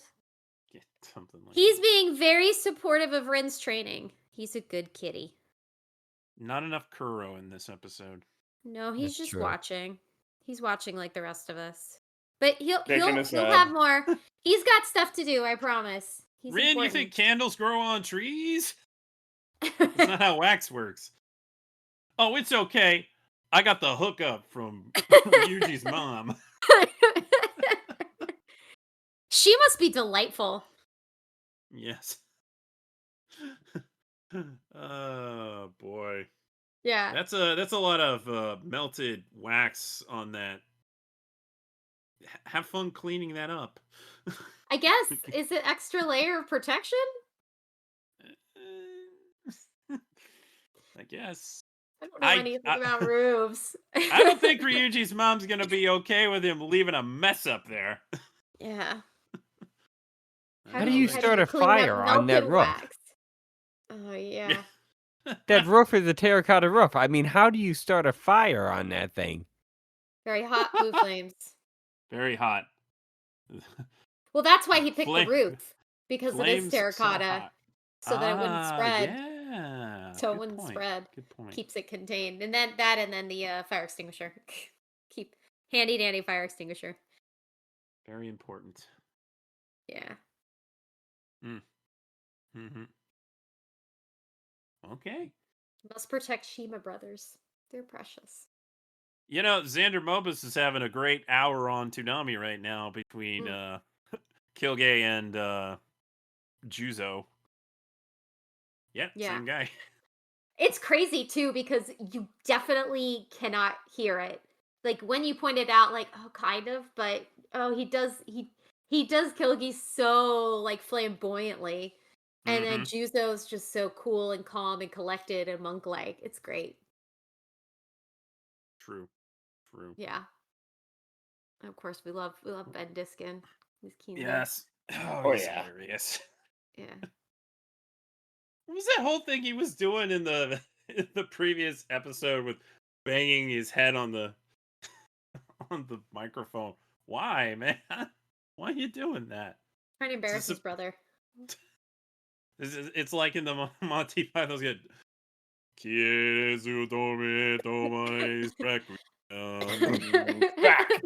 Yep. Same kind of deal. He's quirky. That's his thing. He certainly is. He's got big personality. Very, very big personality. Yeah. What a group of brothers those guys are. Any final thoughts before we wrap it up? No? Time for some house cleaning then. Good batch of episodes. Yes. Good conversation. Absolutely. I'm really liking all of the new stuff, so I'm liking that I'm watching 3 episodes of things. I mean, I've seen Kyoto Saga, but I still consider it new, and I like that I'm watching it. I've seen it before too, but it's enjoyable. I've seen Bleach before, but it's enjoyable. Yeah. It's just fun. It's fun to have that back. And it's all new to me. And you're loving it. It's new to you. That's right. If you have any thoughts about any of these programs or anything involving Toonami, you can email us at podcast@toonamifaithful.com or hit us up #ToonamiTalkback.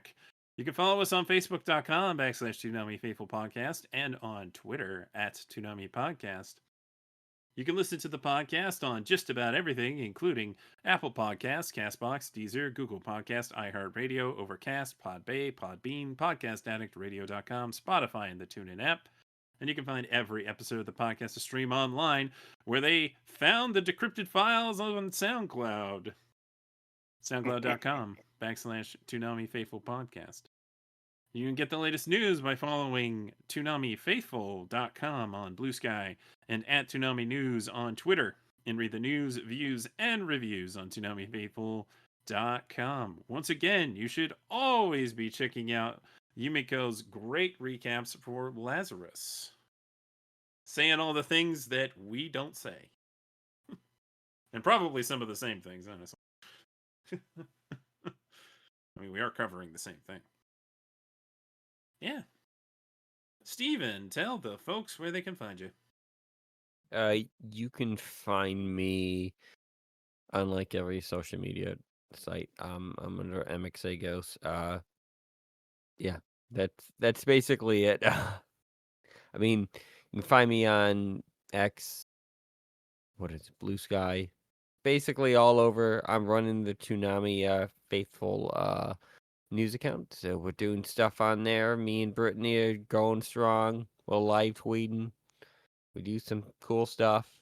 We think of some cool stuff. Otherwise, we tweet stupid stuff.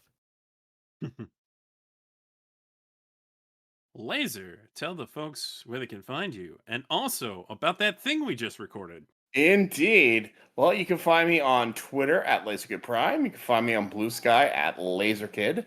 And you can find me on my podcast, The Simultaneous Saints, where a bunch of us just recorded my 50th episode where we just kind of talk about our journey with anime and all that fun stuff, including Sketch, Kuro, and some other good friends. It was a pretty good time, and that's coming soon. He even has Ampren on there. Bet you I haven't heard do. Ampren in a while. Also, it has something really exciting happening with them too. Yes. Yeah, got to do a soundtrack for an indie video game.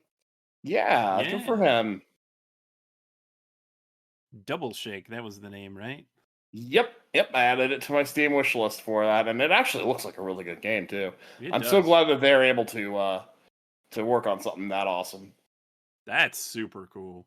We love seeing former Toonami faithful staff doing what they do best, getting out there and doing awesome stuff. And speaking of that, our previous editor CJ is now at ESPN. Hey, that's He awesome. just got started recently. So good on you, CJ. We're happy for you. Yes. And Kuro, tell the folks where they can find you. You can find me on Twitter at Happy Crow Kitty, and you can find me on Blue Sky at Happy Crow Kitty. And where can they find you, Sketch?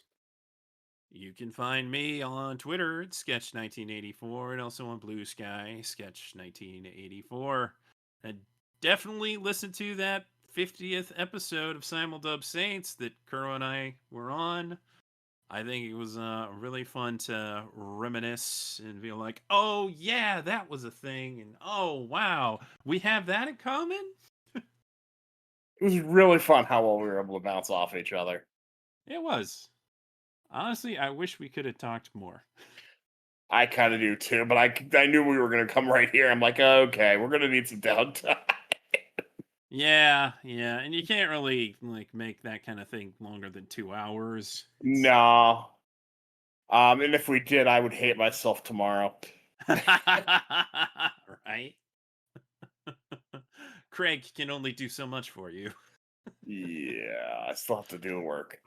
Honestly, it gives you too much power because then you're like, oh, I can fix this and this and this, and before you'd be like, well, can't do anything about that. Oh well. And now you can, and it's a terrible power to have. Yeah, hopefully I'm not editing this podcast late on a Friday when I'm sleeping. Ooh, don't do that to yourself. I keep doing it. Oh no. I just underestimate how long it's gonna take. It usually takes me like 2 days.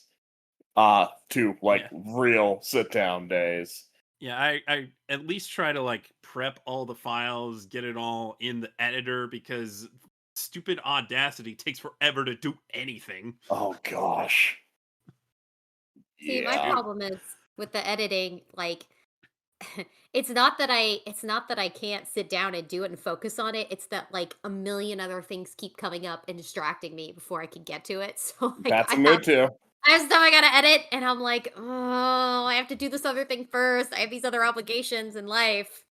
It's really frustrating. And that's why I always end up editing it the night before I release it. Which is mere hours before the next Toonami. I don't know. My weekend's in the middle of the week, and I always am busy doing something. Hey, we have lives. It's okay. Yeah. We're allowed. It's good to have balance. It would be bad not to. Allowed to have lives. But I do require a bit more rebalancing. Get some Soul Reapers in here to adjust the level of souls. The balancers are being called out. Yeah, I could use one of those too. Couldn't we all? Mm. If only we didn't have to work so many hours to live. Right? Ugh.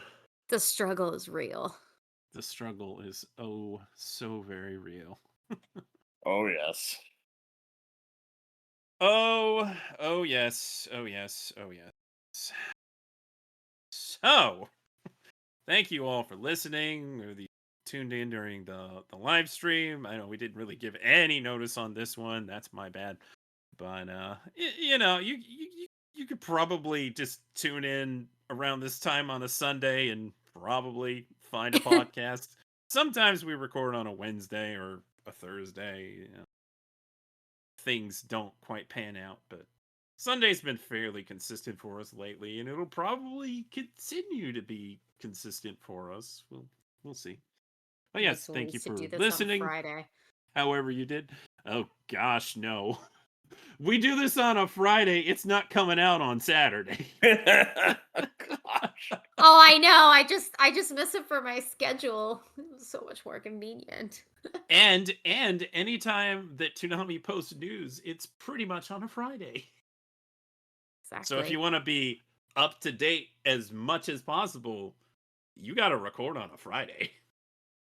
But then people got to listen to the podcast for episodes from the previous week right before they watch the next episodes, which totally works for some people. But I mean, a lot of people just listen to this the following Monday because, you know, it doesn't really fit into their whole schedule.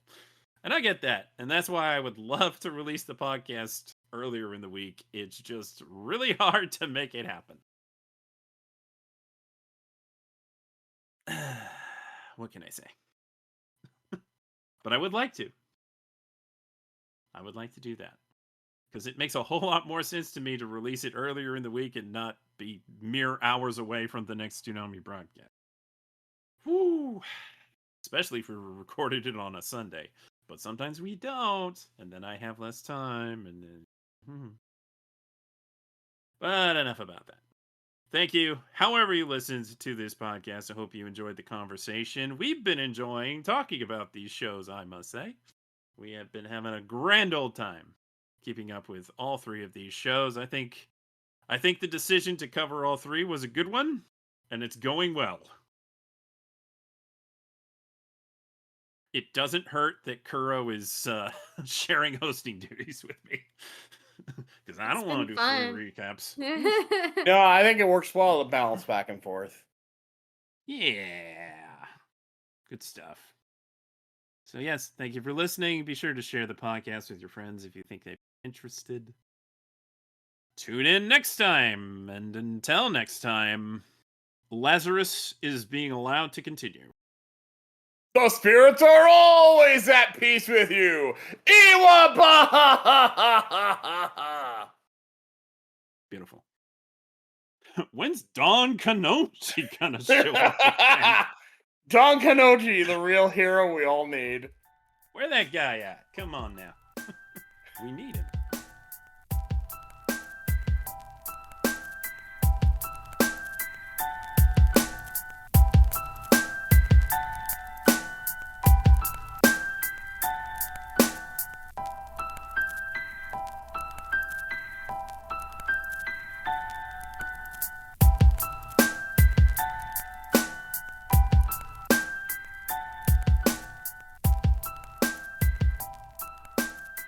You thought this podcast was over, but it's not. Yes, it is I, Sketch, and I am joined by Paul and Lasercade because we got some late-breaking Toonami news that's currently breaking the internet. It's understatement right there. My chef's hat is on. Oh, he's getting ready to cook. Well, we got a lineup update. You probably didn't notice, but the backdoor schedule for Adult Swim has been showing that there was no Toonami listed for the 14th and the 21st, which usually means there's some kind of change. Now they did the same thing a week prior to that, and it just ended up being the same thing as usual. So who knows? But this time, there's a change. There's a change. One Piece is down to one episode because, believe it or not, people, there is another block premiere. And it's a doozy. It's what we've all been asking for and wondering, why isn't it here? Well, it's here. But it still gets to sit behind Lazarus, which remains at midnight, for just 3 more weeks for this schedule that starts on June 14th. That's next week. Talk about talk about cutting it close. But after Lazarus, Dragon Ball Daima at 12:30. It's gonna be Jockin' this John. It's an extra long episode that week, so at 1:15, Bleach 1,000 Year Blood War. At 1:45, Blue Exorcist Kyoto Saga. At 2:15, One Piece, down to 1 episode. At 2:45, Classic Naruto. And at 3:15, Classic Sailor Moon. Common Side Effects will not be airing afterwards. Instead, it will be just one of the episodes of OMG Yes to fill time. Don't expect it to have Toonami bumpers. Not that Common Side Effects did when it was airing at 3:30 anyway. But yeah, it's here. I mean, it's the most brain dead obvious thing that was going to happen eventually. At this point, I was thinking it would probably show up in like October, like 1 year after. I am a little surprised it's this. I for a while I thought it was gonna be like January, and then when that kind of came on, I'm like, okay, it's gonna be a while. Well, we were all hoping for January because it seemed like it was gonna happen, and we have our theories. Oh, Paul's getting ready. Paul's gonna be He's cooking, and I'm gonna be cooking, and we're all gonna be cooking. It's gonna be fun. We're gonna have a food war here. Oh yes. Yes. By the way, yeah, it always felt like a not if, but when. But even so, everything, there are no certainties. No. But once they got Bleach, I mean, getting Bleach is one of the most shocking things that they have done, and I'm so glad for it. You didn't think that maybe they had enough to pull another rabbit out of the hat, but oh boy, here it is. Dragon Ball Daima, all ready. We now have the big 4 on Toonami. Not long after the dub finished its run on streaming. Nope. Mind you, the dub was incredibly 3 months behind. Yeah. Very interesting. That plays into my personal theory. Mm-hmm. Yeah. It's okay, Paul. Let her rip. I will be quiet while you do your thing. I will probably disagree on parts, but yes, I know you will.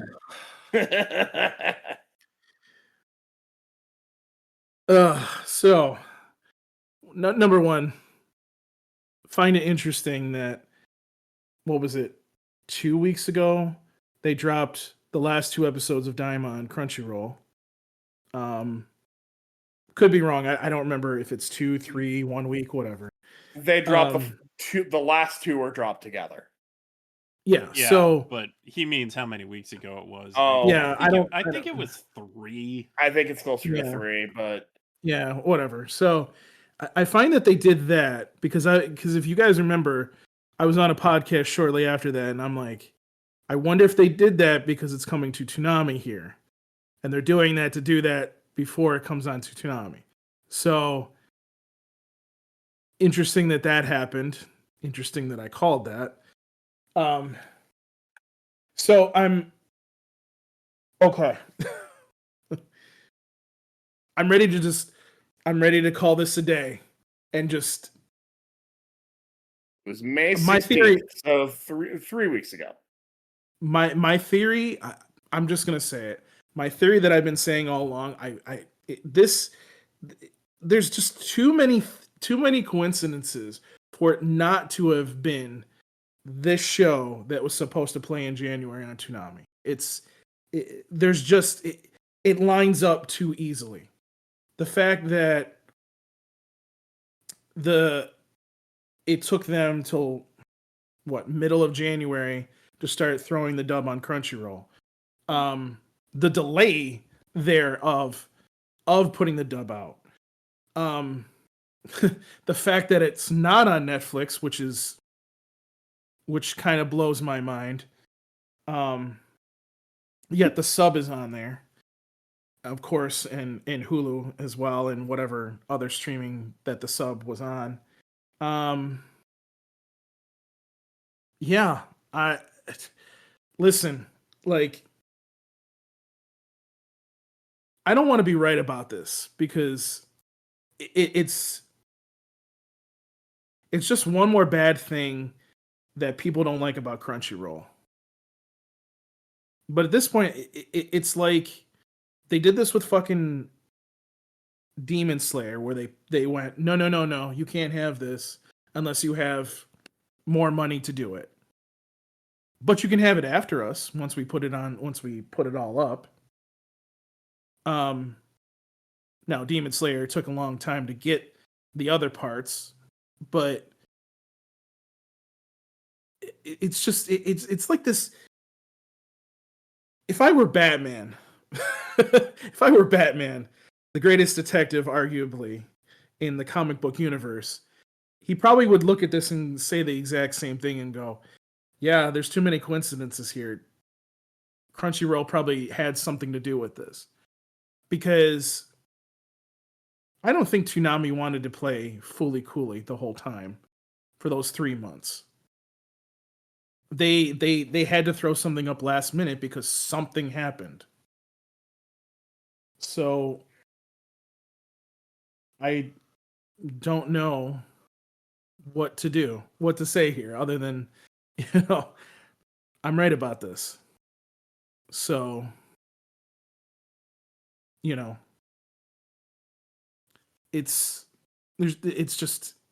too many coincidences.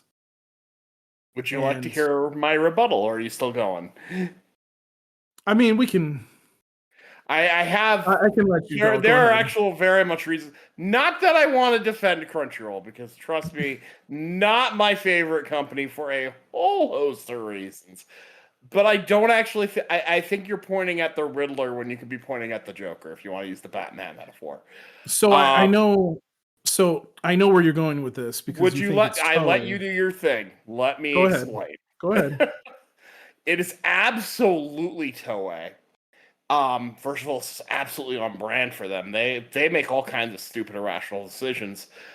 But I actually, when the dub concluded, I had a pretty good podcast about Daima with a pretty good special guest and everything. And one thing that I found out is, by the time we got episode 1 of Daima on Crunchyroll, a single episode of Daima on Crunchyroll, even though they'd had 3 dubbed in November, they were already in like episode 9 on that dub. So why in the world would Crunchyroll go, we're going to make ourselves sit and wait and do 1 episode a week? That was not to their benefit. It was one of the things people complained about quite a bit. You made us wait like several months after you put this in theaters for 3 episodes, and you're sitting on this dub of this many episodes. They're not that dumb. They had to, because they were asked to by Toei. And what I believe is going on is Toei is trying to stretch this out.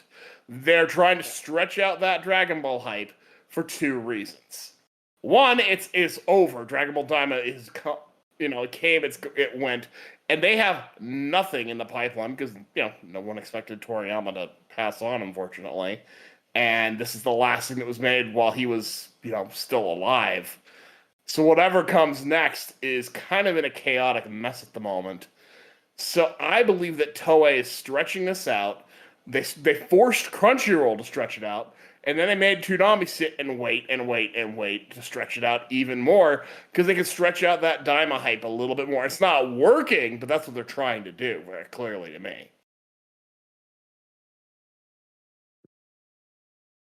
So I think we can all agree that Toei is interesting sometimes. Toei is like Goku dropped on their head when they were children. I don't know. I don't necessarily think that Toei was to blame, other than they also have full control over their properties that they put out. Crunchyroll couldn't tell them no. True. So Crunchyroll, if Toei wanted it on, which they always do, they always want their shows on TV. If Toei wants it on TV, it's going to be on TV. Well, remember this, Laser. There was also a rumor out there that Toonami was getting this originally first. And that was a rumor, but I mean, rumors are rumors. True, but remember that rumor also said that somebody outbid them to get it, to have it exclusively first. Now, so Crunchyroll did that, I'm not going to say that that's impossible, but again, I don't recall that rumor. Yeah, I don't recall that rumor either. I'm just taking your so word for it. There's something out there. There's something out there. I mean, people will tell you all kinds of things. So yeah, no. And as someone who follows Dragon Ball pretty strongly, if I haven't even heard that one. So there was something about somebody was going around saying, and I don't put any cadence to anything like that, but somebody was going around saying that somebody had leaked that Toonami was going to get it first, blah blah blah. I saw a couple tweets about it. Yeah, that sounds like something someone hoped posting. Right. So it I don't think there was any. I really don't recall that, and I don't recall it either. I'm pretty annoyingly aware of these things. I actually saw it. I think a day or two ago. It sounds to me like somebody who would really wanted that to be true. And let me be honest with you. Even if Toonami had gotten it in a reasonable time frame, there was no way they were going to get it first. That's just not how this. Even if they got it in January, they'd be a couple of weeks behind Crunchyroll at best. Well, I don't know about that. Yeah. I do think there are two nefarious villains at play here. Now that I can't necessarily go against. Toei is the biggest one. Toei. Look, what if Crunchyroll's preference would have been to get the dub on as soon as possible? Probably right after the theatrical showing, they would want to be rolling out the dub. Toei wasn't allowing that. The reason why Toei wasn't allowing that, we don't know for sure. They dragged their feet on a lot of things.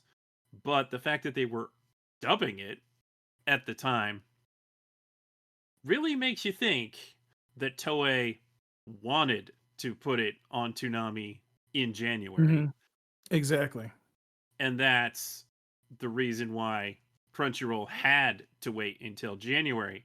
But then Crunchyroll swoops in and says, hey, we'll pay you way more money to get this long before Toonami. And Toei said, okay, we like money. Yeah, I could see that being potentially possible. I also that's what I was thinking. Yeah, they could have sweetened the deal with hey, we're dubbing this for you. That costs you money. We'll give you a discount on the dubbing. Maybe scratch my back, scratch your back kind of thing. I mean, maybe, but the same situations go on with One Piece and was going on towards the end of Super. Toei just kind of fully took control of everything, so I don't know if that's new. Well, I'm just saying. Actually, in the case of One Piece, Funimation was so done with One Piece. Toei had to step in. Now, Crunchyroll has no problem continuing to dub One Piece. It's very successful for them. Yes. But with Daima, I do think there's at least the slightest possibility that they're hey, you're about to pay us to dub this for you. What if, in exchange for the first run of the dub before anybody else, we give you a sweet deal on what it normally would have cost to dub this? Yeah. Totally seems like a deal they could make. I And could it's- see it. It's a card that they could play that nobody else could, because So- Toei's not going to go to somebody else to dub it. They tried once and it did not go well. Yeah, no. So I think Sketch articulated this a little bit better, and I'll be honest with you. I'm on 4 hours of sleep, so I, it's kind of hard, a little bit hard for me to articulate this, but that's exactly along the lines I was thinking, Sketch, because I feel like it explains why they had all these episodes ready to go, and then all of a sudden there was this delay. Something caused it to stop, to where they were like, okay, we're not going to put this out until a certain point. And then whatever that was caused the shitstorm that Toonami became for those 3 months. Because look, we've been doing this for a long time, Sketch, and Laser, you've been with us for a while as well. I mean, we're not stupid. There was something that Toonami was going to get. And when you go 1 + 1 = 2 here in this situation, it's got to be Daima. It's got to be something as big as Daima. It probably wasn't Bleach. Because I'll be honest with you, yeah, we all wanted Bleach on the block, but Daima made the most sense of what they were trying to grab. And Well, yeah, Daima's what we all kind of expected. Absolutely. right. Yeah, and that's the thing. Like, I think they were preparing for Toonami to play because that's Toei's model. Toei's normal model is put it on TV, at least the dub, and then, then after that, at some point, it's on Crunchyroll, or like what they did with Super. It was Couple weeks Toonami. behind. Yeah, a couple weeks behind, something along those lines. It wasn't. That's what I anything- would. That's what I would have expected. Exactly. So I think what happened in this situation, especially with let's, and then that's the only like thing where I stop and I go, well, Sketch, I don't know if it's about money. Maybe your theory about the dubbing might be a little bit more possible, is because there's this other demon out there, so to speak, called Netflix, that will throw endless amounts of money at something. Now, obviously, they threw money at them to get the sub of it. So we already And know the that they dub is wanted still it. not on there, which is The dub No. is still a Interesting. Crunchyroll exclusive. No, and it's a Crunchyroll and Toonami now exclusive. Well, so now to it's speak. Toonami. Yes. Yeah. I had a theory about that. They might have just talked to Netflix recently, but like, hey, you can have the dub now, and Netflix was like, nah, we're good. Yeah, Because maybe. nobody's talking about Daima anymore. It No. came, it kind of went. Now, don't get me wrong, I loved it, but it very much came and went. But for But me, they can always turn to Toonami to be like, hey, you still want this? Oh, you bet your ass we do.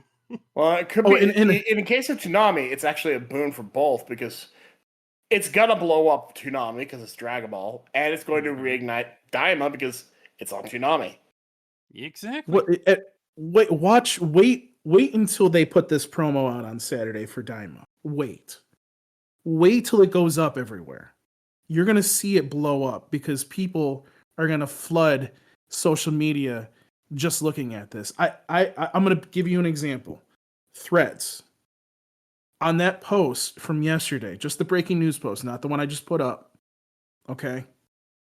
It's got like more likes and reposts and than one of the videos that we put up of an old Toonami promo.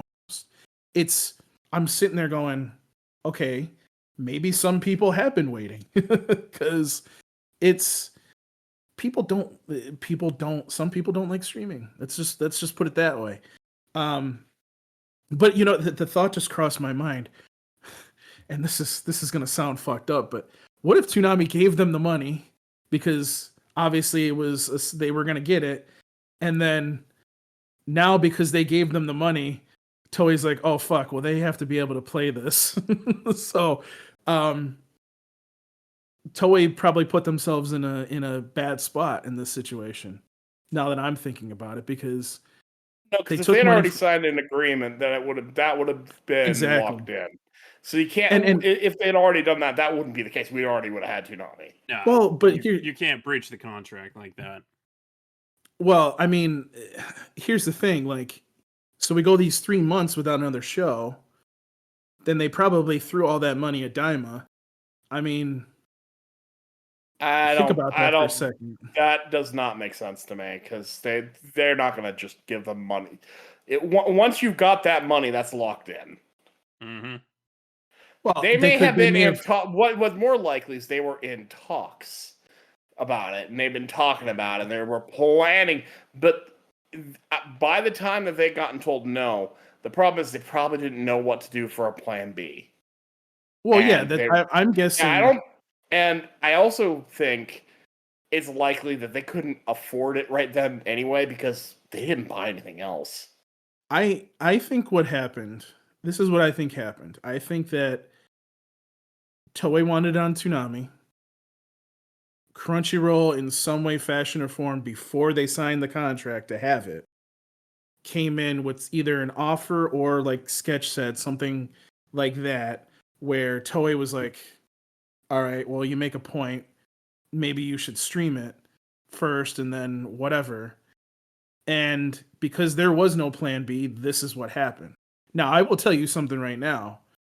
It may have taken them 3 months to figure out a plan B, but holy fuck, Toonami has figured out their plan B. Like, this is one of the better blocks that they've had in a long time. Oh, this is easily my favorite block of theirs this decade. I mean, you have Sailor Moon on with all of this too, and One Piece, and Naruto and Bleach and Lazarus. So I mean, it's a win for on them. Shonen Jump, but there's still some variety. Could Like, use a little it's bit one of more those. variety. It's one of those Yeah. things that makes me again sit there and go, I don't have to bring out the red button anymore. Like, because I'm more confident now that Toonami's not going anywhere. I don't have to worry. Oh, about I never that thought next Toonami step. was gonna go. Toonami's only going to go anywhere when Cartoon Network does. I'm more worried about Cartoon Network than I am about Toonami. As well, Yeah. you should. Yeah, I mean that's going to be an issue, but I also don't think. I don't know. I don't feel like. Again, I get that anything could happen at any time, but I don't think you would invest money in shows if your thought process is, oh, by the way, we're going to shut down in like a month. Cartoon They're not Network, shutting you know what down. I mean? They're not going to shut down on that time sort To of play timetable. devil's advocate, any and all of these original anime can just go to HBO Max. Yep. And I'm going to tell you right now, I have seen, because I watch a lot of cord cutter stuff, and I have actually seen Cartoon Network specifically come up in discussions. People think that network is not going to last super, super much longer, like a couple of years. It's being taken off basic cable for a lot of people. Yeah. It's in real bad shape. So I'm not going to sit here and say, oh, Cartoon Network's not going anywhere. Yeah, isn't it not going anywhere tomorrow? No, it's not going anywhere tomorrow. But to pretend that it's safe, no, I'm not going to say that. In the foreseeable future, it could go off the air. Yeah. It's a very weird situation because, and this has been going on for a while. I think you guys can agree with me on this. Cartoon Network, Cartoonito, if you even want to include that, haven't been doing the best. But then you get to Adult Swim, and that's one of their bread and butters for Max. So it's like, what do you do? Do you shut down Cartoon Network? And then what do you do with Adult Swim? Just put their shows up on Max? Or do you actually make an Adult Swim They really channel? should do some kind of either fast service or some kind of they really need to put more into streaming, and they're not. I feel like where we're going to go and I've said this before, is that I feel like, and this, by the way, before I say this, I don't expect Toonami to be how do I put this? I don't expect this to be like a 24-hour Toonami channel. I don't want that to be thought of in this conversation I'm about to have, but you have Adult Swim finally probably becoming its own channel. I don't know what that looks like in the morning for kids. I hate to say that, but if they're moving away from kids, my answer to that is it's not. Why would I mean, kids if be I was going watching? to aim a Cartoon Network rebrand that's aiming at adults and just foregoing the children entirely, what I would actually try and do is basically the kid area where kids might tune in. That's Boomerang time. Bring back the classics. I mean, that And would that's not probably for the be, kids. That's not for the kids. It's safe for the kids. It's for the older people who want to see it. but yeah, you're on the right track, and I don't think that, I don't disagree with you at all, but I think they could do that on Adult Swim because they've already started Yeah, doing that. they absolutely could.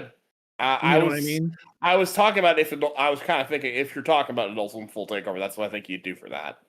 Yeah, and I think that would Um, work. I think having the I Hanna think you Barbera would. stuff. I think you would keep the Cartoon Network branding for that, even if you put it in hands of Adult Swim for that retro feel.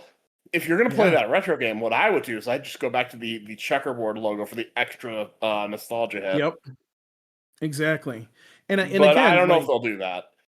and again, I think here's the thing. Like, I keep saying this over and over, and I'm going to say this until I'm blue in the face. You're not going to spend money on shows for TV. Now, again, a key word here for TV. If you're going to shut something down, you don't. You just don't. Now, I know Warner Brothers Discovery is not the smartest. I got it. I understand. But you're not going to go spend all this money to get Family Guy back on Adult Swim.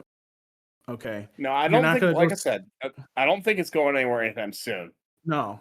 I think they're investing in Adult Swim, is where I'm thinking they're doing. I think the signs are there. And Daima is one of those things that's showing that they're investing in Adult Swim. Same thing with Bleach. I'm not saying that Daima is the end all be all. Bleach is the same thing. You're not putting Bleach on there. You're not giving them money to do this if you're not They putting these shows up. they haven't given up, but that doesn't mean that that's not an No. turbulent place. But here's the other thing too. Here's the other thing that's going to be interesting. So, and I'm sure Sketch was going to talk about this as well. Like, we're now starting to see actual ratings show back up for Toonami because Bleach is on there. I'm interested to see what happens when Daima starts playing as well, because are they going to go? What's that? They went way down after the first week. Oh, did they? Okay. Oh yeah. We're back to pretty. People tuned in pretty because bad. Bleach is on Toonami. Oh, okay, I want more. Oh, hey, I can stream it. Probably. Yeah. Could be. I think one glorious week where 5 shows were above 200,000, and now That was everything's absolutely below beautiful. 100,000 again. Well, I think that's going to happen when Daima premieres next week on Toonami. Oh, I'm sure it for will. sure. Oh, yeah. It's gonna spike. And Yeah. in this case, because it's only on Crunchyroll, and also because it's freaking Dragon Ball, I do expect it to hold the audience longer than Bleach did. Oh yeah. And it's not like Bleach is any slouch either. It's still going to be doing business. The other problem is it seems like the audience has just given up on Lazarus. Yeah. I don't think but it's not a bad show though. That's It's the not a problem. bad show. No, It's not. it's not a bad show, but it's not what people wanted. No, And I don't people mean want me. And if it's like, the first thing up, are you going to sit through that to get to Bleach, to get to Dragon Ball? We'll see. Like if they put it between, like, say, a Dragon Ball and a Bleach, it might actually get better views. Yeah, I think the most recent week, Bleach did slightly better than Lazarus in 18 to 49. Oh boy. Yeah. Yeah. So, I what's your thoughts, Sketch? well, yeah, I really think they intended to get it back in January and something happened.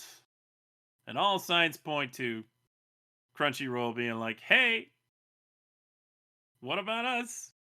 Let us have it first. We'll make it worth your while." That's my thinking. It would certainly explain both the long wait for the dub to even start on Crunchyroll, as well as the dormant period that Toonami had following then. Yeah, that all makes sense to me. It might not actually be reality, but it seems like a pretty reasonable theory. We're all playing with our theory hats here. Mm-hmm. Mm. Yeah. One other And one other thing too. oh, Um. you're just gonna stop me right already? Oh no, I'm Go, sorry. go I'm sorry. ahead. Keep Go going. ahead. No, go ahead. No, keep going.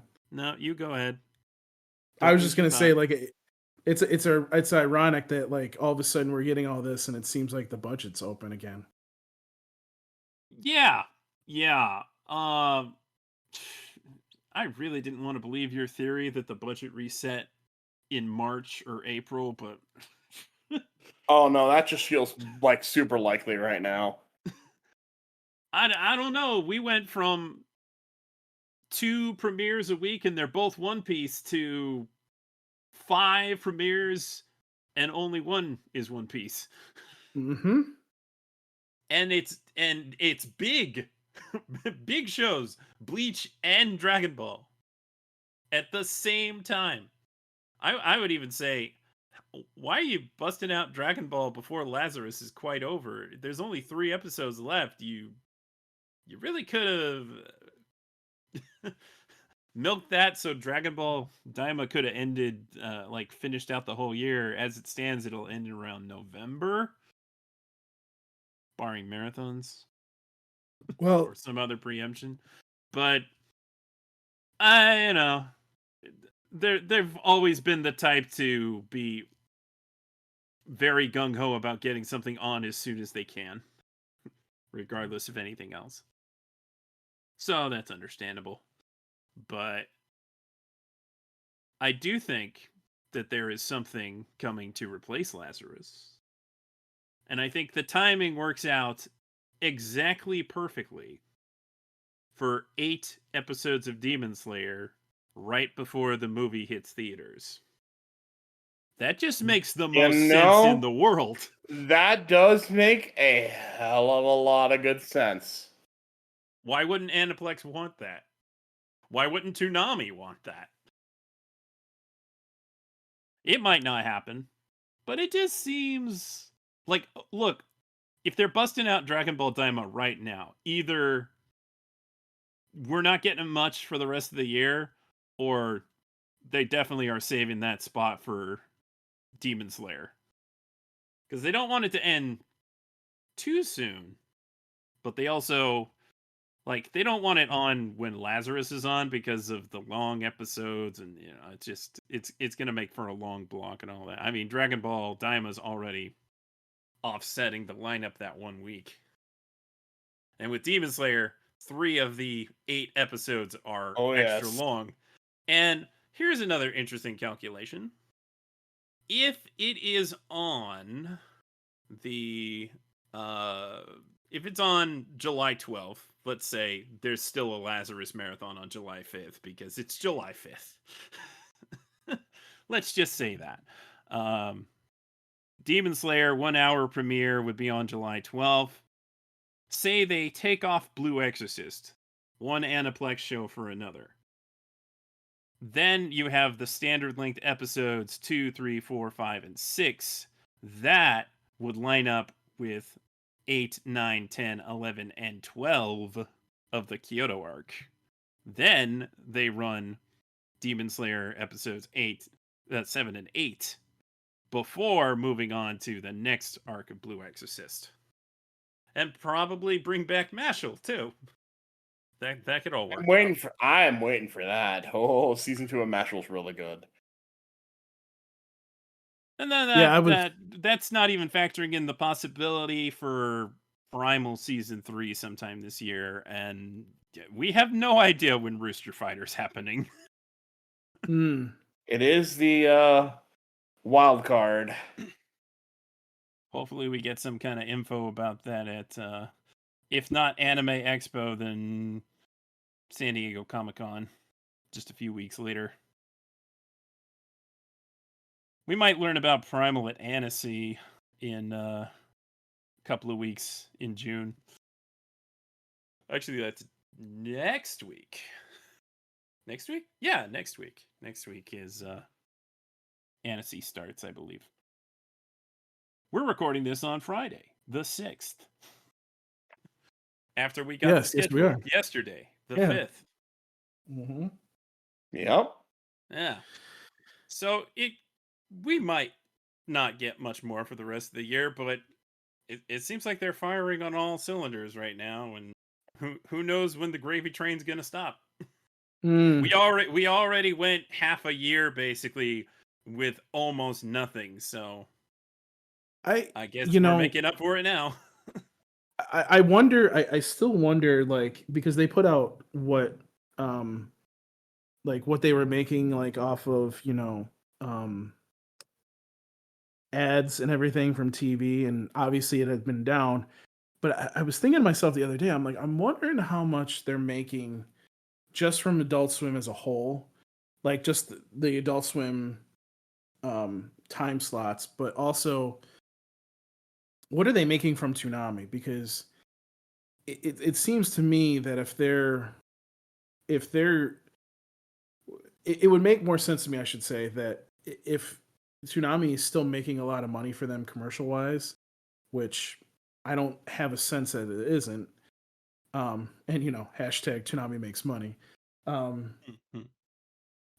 wonder if maybe they're getting rewarded for that, because that probably is one of the only segments on Adult Swim outside of when Family Guy's on and some of the other popular shows that do well ratings wise on the channel, where they're doing what they're supposed to do for the landscape that we're in now. So it is going to be interesting to see, and I agree. I do think that when Lazarus goes, there's going to be something that replaces it. I mean, we're probably going to. I would imagine that something is going to go in its place, but also there's probably going to be, Lazarus is probably going to get moved down and replayed somewhere lower in the block, because they don't really have room for that. Well, but here's the thing: we don't know what's going on with Naruto or Sailor Moon. They've already made it a year. Why would it cut off like a month after? I think it's gonna. They did finish the Land of Waves. They're back to the Chunin exams. They're currently on episode 21 of Naruto and 19 of Sailor Moon, and they've made it past the 1 year mark for those contracts. So one would figure they're probably 2-year contracts, and they could pull them at any time, I suppose. But if they have the rights, why wouldn't they just keep them occupying 230 and 3? They're great for end of the lineup because they're classics. You tune in because you want to watch them, or you don't because it's late. Yeah. But they did say that they were going to run the Lazarus sub on television, and there doesn't seem to be any sign of that yet. So that could happen. And they could expand the block just to throw a rerun of Lazarus in, but I don't think they're going to remove Naruto and Sailor Moon at this point. At this point, I mean, that's the only thing that I would say is up in the air, is what those two are going to do, because they are leftovers of Rewind. So I mean, who knows? I mean, if they keep him, great, and maybe the contract's longer, so they have to keep him. Who knows? Hmm. But I you know, suppose there I is mean, another potential opening for a rerun of Lazarus. It just replaces itself. And then my Demon that's Slayer theory doesn't pan out. well, let's hope that that's not what's going to happen, because that's kind of stupid to keep it at midnight. I if that's don't. the case. Well, no, they wouldn't keep it at midnight. They just. I'm not entirely sure where they would put it, but they wouldn't put it at midnight. I mean, that Maybe would after probably go One down. Piece? Yeah. If I were them, I'd put it like right before the Naruto Sailor Moon hour. Yeah, the back maybe, end. but I mean, it'd be so weird between One Piece and Naruto. Yeah, true. Yeah, I don't know. Anyway, we have a fully stacked Toonami lineup, and it feels great. Again, I kind of wish there was more variety, but I can't complain. No. It's a nice set of shows that are fun to watch. Mm-hmm. And I cannot wait for the promo for Dragon Ball Daima, because I feel like that promo is going to hit it out of the park. Or is it And if Dragon they Ball don't- Daima? Oh jeez, don't talk about that. Facebook post got edited.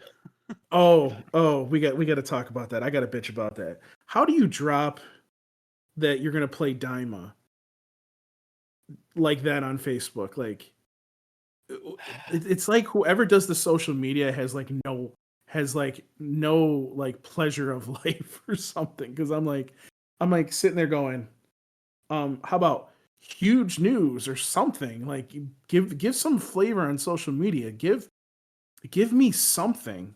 When you Yeah, sit what's there, going you on just there? go, There was a lot more fanfare for Bleach. yeah. Yeah. Like, has Adult Swim's Instagram even mentioned that Daima is coming in a week?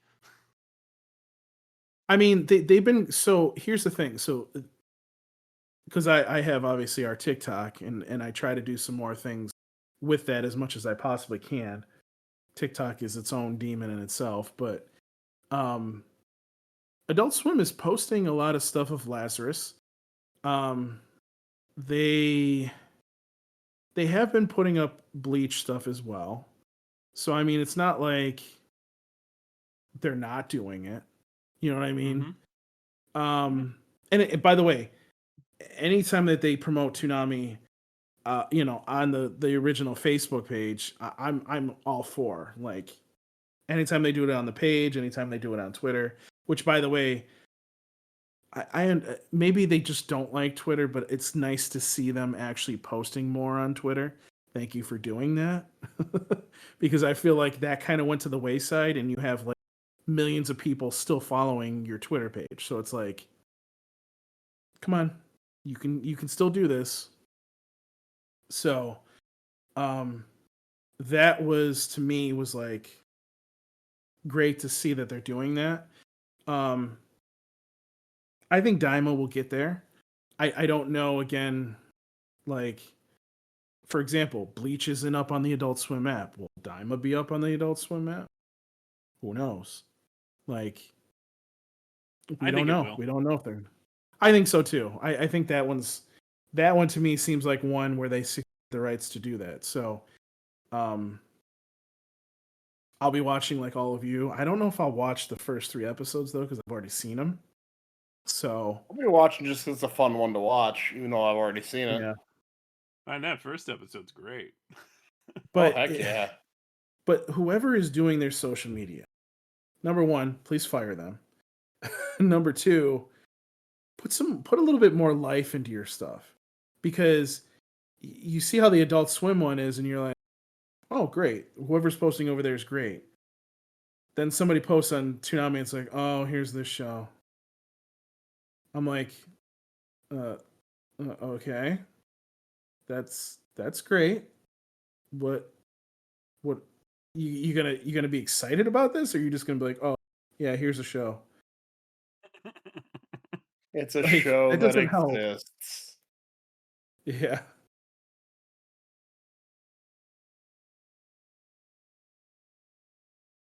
So, I don't know. I feel like there's a reason, and again, I don't want to hate on people at Adult Swim because it might not even be Adult posting on that Toonami page. But it's funny to me because it's like you wonder why people think we're Toonami. There's a reason sometimes why that's the case. Because we're active. You know what I mean? Yeah, because we're active, because we're positive about our posts. Like, you know what I mean? Like, it's the whole package. And listen, again, we've made it abundantly clear we're not Toonami. We're not trying to be Toonami. We're our own Toonami thing. But if people are getting that easily confused because you go, here's a show, whose fault is that? I hate to say it, but it's true. You got to be a little bit better on social media to follow your stuff. And by the way, I think it's time, to what Laser was saying a little bit earlier, something along the lines of having some kind of 24-hour Toonami fast channel or 24-hour stream, whatever the hell you want to call it. But put it on Max. We use the Jetstream labeling. People will go crazy for that. Yeah, I mean, I would love to use Jetstream, but here's the problem.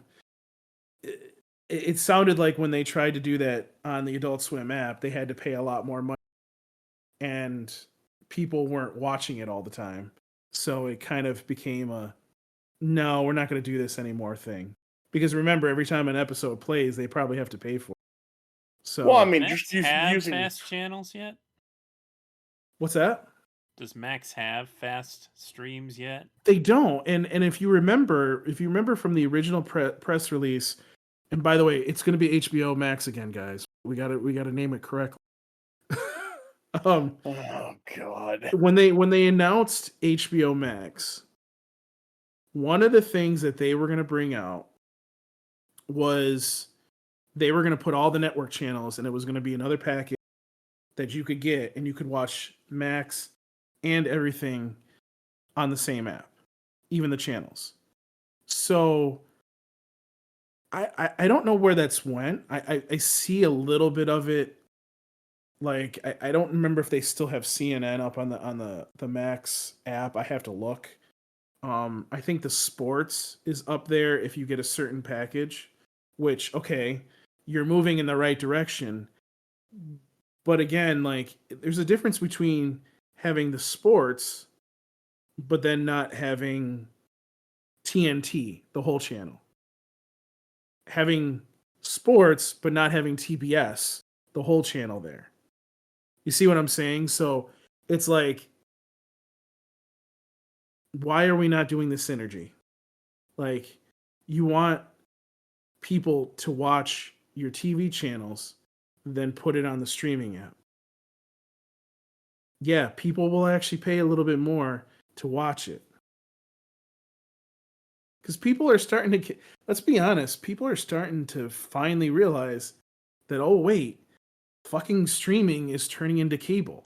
And eventually you're going to be paying $70 for all of the apps that you have that you're watching stuff on. So, you know, why don't you...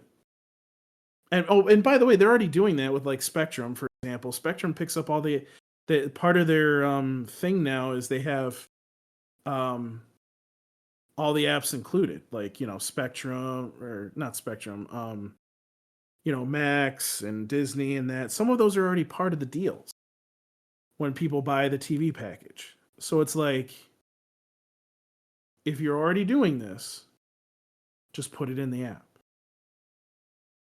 Simple as that. You're basically doing it. These cable companies are already basically doing it for you. It's just not in your app. So just do it. And fast channels are hugely popular, like way more so than streaming in general, ironically.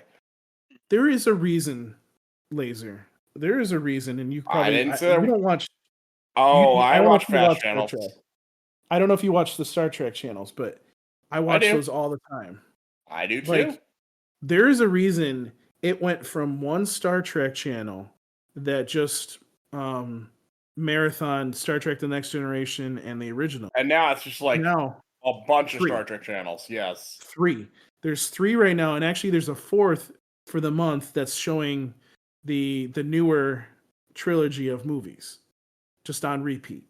So if Pluto's doing that and they're being successful, why not try to find a way to do it? And again, by the way, Adult Swim does do well with those in the app. They wouldn't still have them if those channels, those fast channels within the app weren't doing well. We know that. We're not stupid. So if it's doing well there, move it out of the app. Well, keep it there, but take some of those channels and put them up on Max. You're already running ads. You're making money off of that shit. Just keep doing it. It's just very simple. Toonami benefits from it. Probably Toonami would benefit from it. Adult Swim would benefit from it. And ironically, Cartoon Network would benefit from it. Because, by the way, it's not the channel's fault. It's your fault for not trying to promote it. You can't just promote Adult Swim and not promote the kids part of it as well. That's all I'm saying. Yep. I'm done with my disagree rant. Done with my rant. I told you I was going to cook tonight, and I'm cooking. So, one more thing. By the way, I don't want to be right about the budget, because I don't want us to get like new shows in the middle of like, not in the middle, but I would say like the kind of the middle portion of the year ish. Like I don't, that doesn't help. But I mean, if you're gonna give me a block like that, you know what? Do whatever the fuck you want. Do whatever the fuck you want. You're gonna give me a block like that every single. I'm good. I'll shut up. I'll just sit here and go, I like you. All right, now I'm done. Okay. Well, I think we're all just very excited that this is happening. And we got a very full lineup, and oh no. Laser, does this mean I have to do 4 recaps every week? Oh God, help us all. That means I'm gonna have to be there for them because it's Dragon Ball too. Uh-huh. Well, if you do, I'll be there with you, man. We'll suffer together. You know what? We could probably get away with not recapping the first 3 episodes. Probably. And Well, I then, mean, you could probably do the like you starting could do the. Go ahead. the I'm first, sorry. the first episode's just like preamble anyway. It really is. It's like, hey, So we could like wait until the first 3 episodes air before we really start recapping it weekly. the main thing about episode 1 is it's the how does this connect to the greater Dragon Ball franchise, which we could literally do. We could explain that in minutes if we talk about it. Like, we could probably talk about those 3 episodes almost shot one for one, like right in the middle of itself. Yeah. I mean, I was gonna say you could probably just do all 3 in one episode. Yes. Yeah. Honestly. Yes. That is what I am saying. Yeah. So Yeah. We don't have to be doing it at the same time Lazarus is also airing. Like, we can wait until Lazarus ends. Before Yeah, I we think really that's recap it probably for the every best. week. I don't know. We'll think about it. We'll think about it. It's not like those 3 episodes are really, we're not going to talk that much about any given No, like do I enjoy them as a Dragon Ball nerd? Yes. Is there a lot to say? No. No. Not so much. Well, something to think about. towards the end there is. Yeah. So that's what we have to say about Dragon Ball Daima joining Toonami. a little later than preferred, but still sooner than some of us expected. So that's a good thing. We enjoy Indeed. having a very packed Toonami lineup. And yeah, okay, it's not 6 premieres. Like we're not 6 premieres, but 5 is fantastic. Oh, hell yeah. Not complaining about that in the least. Sketch, it's not a 6-hour block, okay? It's unacceptable. It's unacceptable that it's I don't not think a I don't think I could last 6 hours. No. No. No. I mean, after Toonami, they play Common Side Effects usually, which was on Toonami, and then after that, they play 4 episodes of Futurama, which in my heart belongs on Toonami. So, close enough. Yeah. We already got the 6-hour challenge if you want it. I don't. I like sleep. Sleep is very nice. Speaking of that, it's getting to be very late for Paul, and he's a sleepy boy. So Actually, I have a lot of energy right now, so I could talk more about this if you want. no, That's a no. I still gotta edit this thing, and we're recording on Friday. I'm trying to post it tomorrow morning. So Oh, gosh. You reminded me how behind I am on my own editing duties. oh, I have been fighting a cold all week. that really takes away any motivation to sit at It- your computer it and does. fiddle with audio. It does. I've gotten some. It's not zero, but yeah, it's coming. By the way, Laser, you're going to be happy. I'm probably going to upgrade my mic. I just don't know which one I'm going to get yet. Oh, okay. So, All right. I think that'll do it for this extra segment that has gone roughly an hour. Oh boy. I told Oh you this boy. was going to happen, but you didn't listen. I mean, I did listen and I did accept it was going to happen. We all knew. It surprises literally no one. By the way, knowing is half the battle. G.I. Joe. Thank you, Laser. You're welcome. We could be old together. Yes.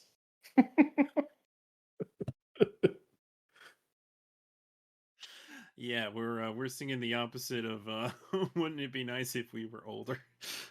We're more like I wish that I knew what I know now when I was younger. I just want to go back to 2002.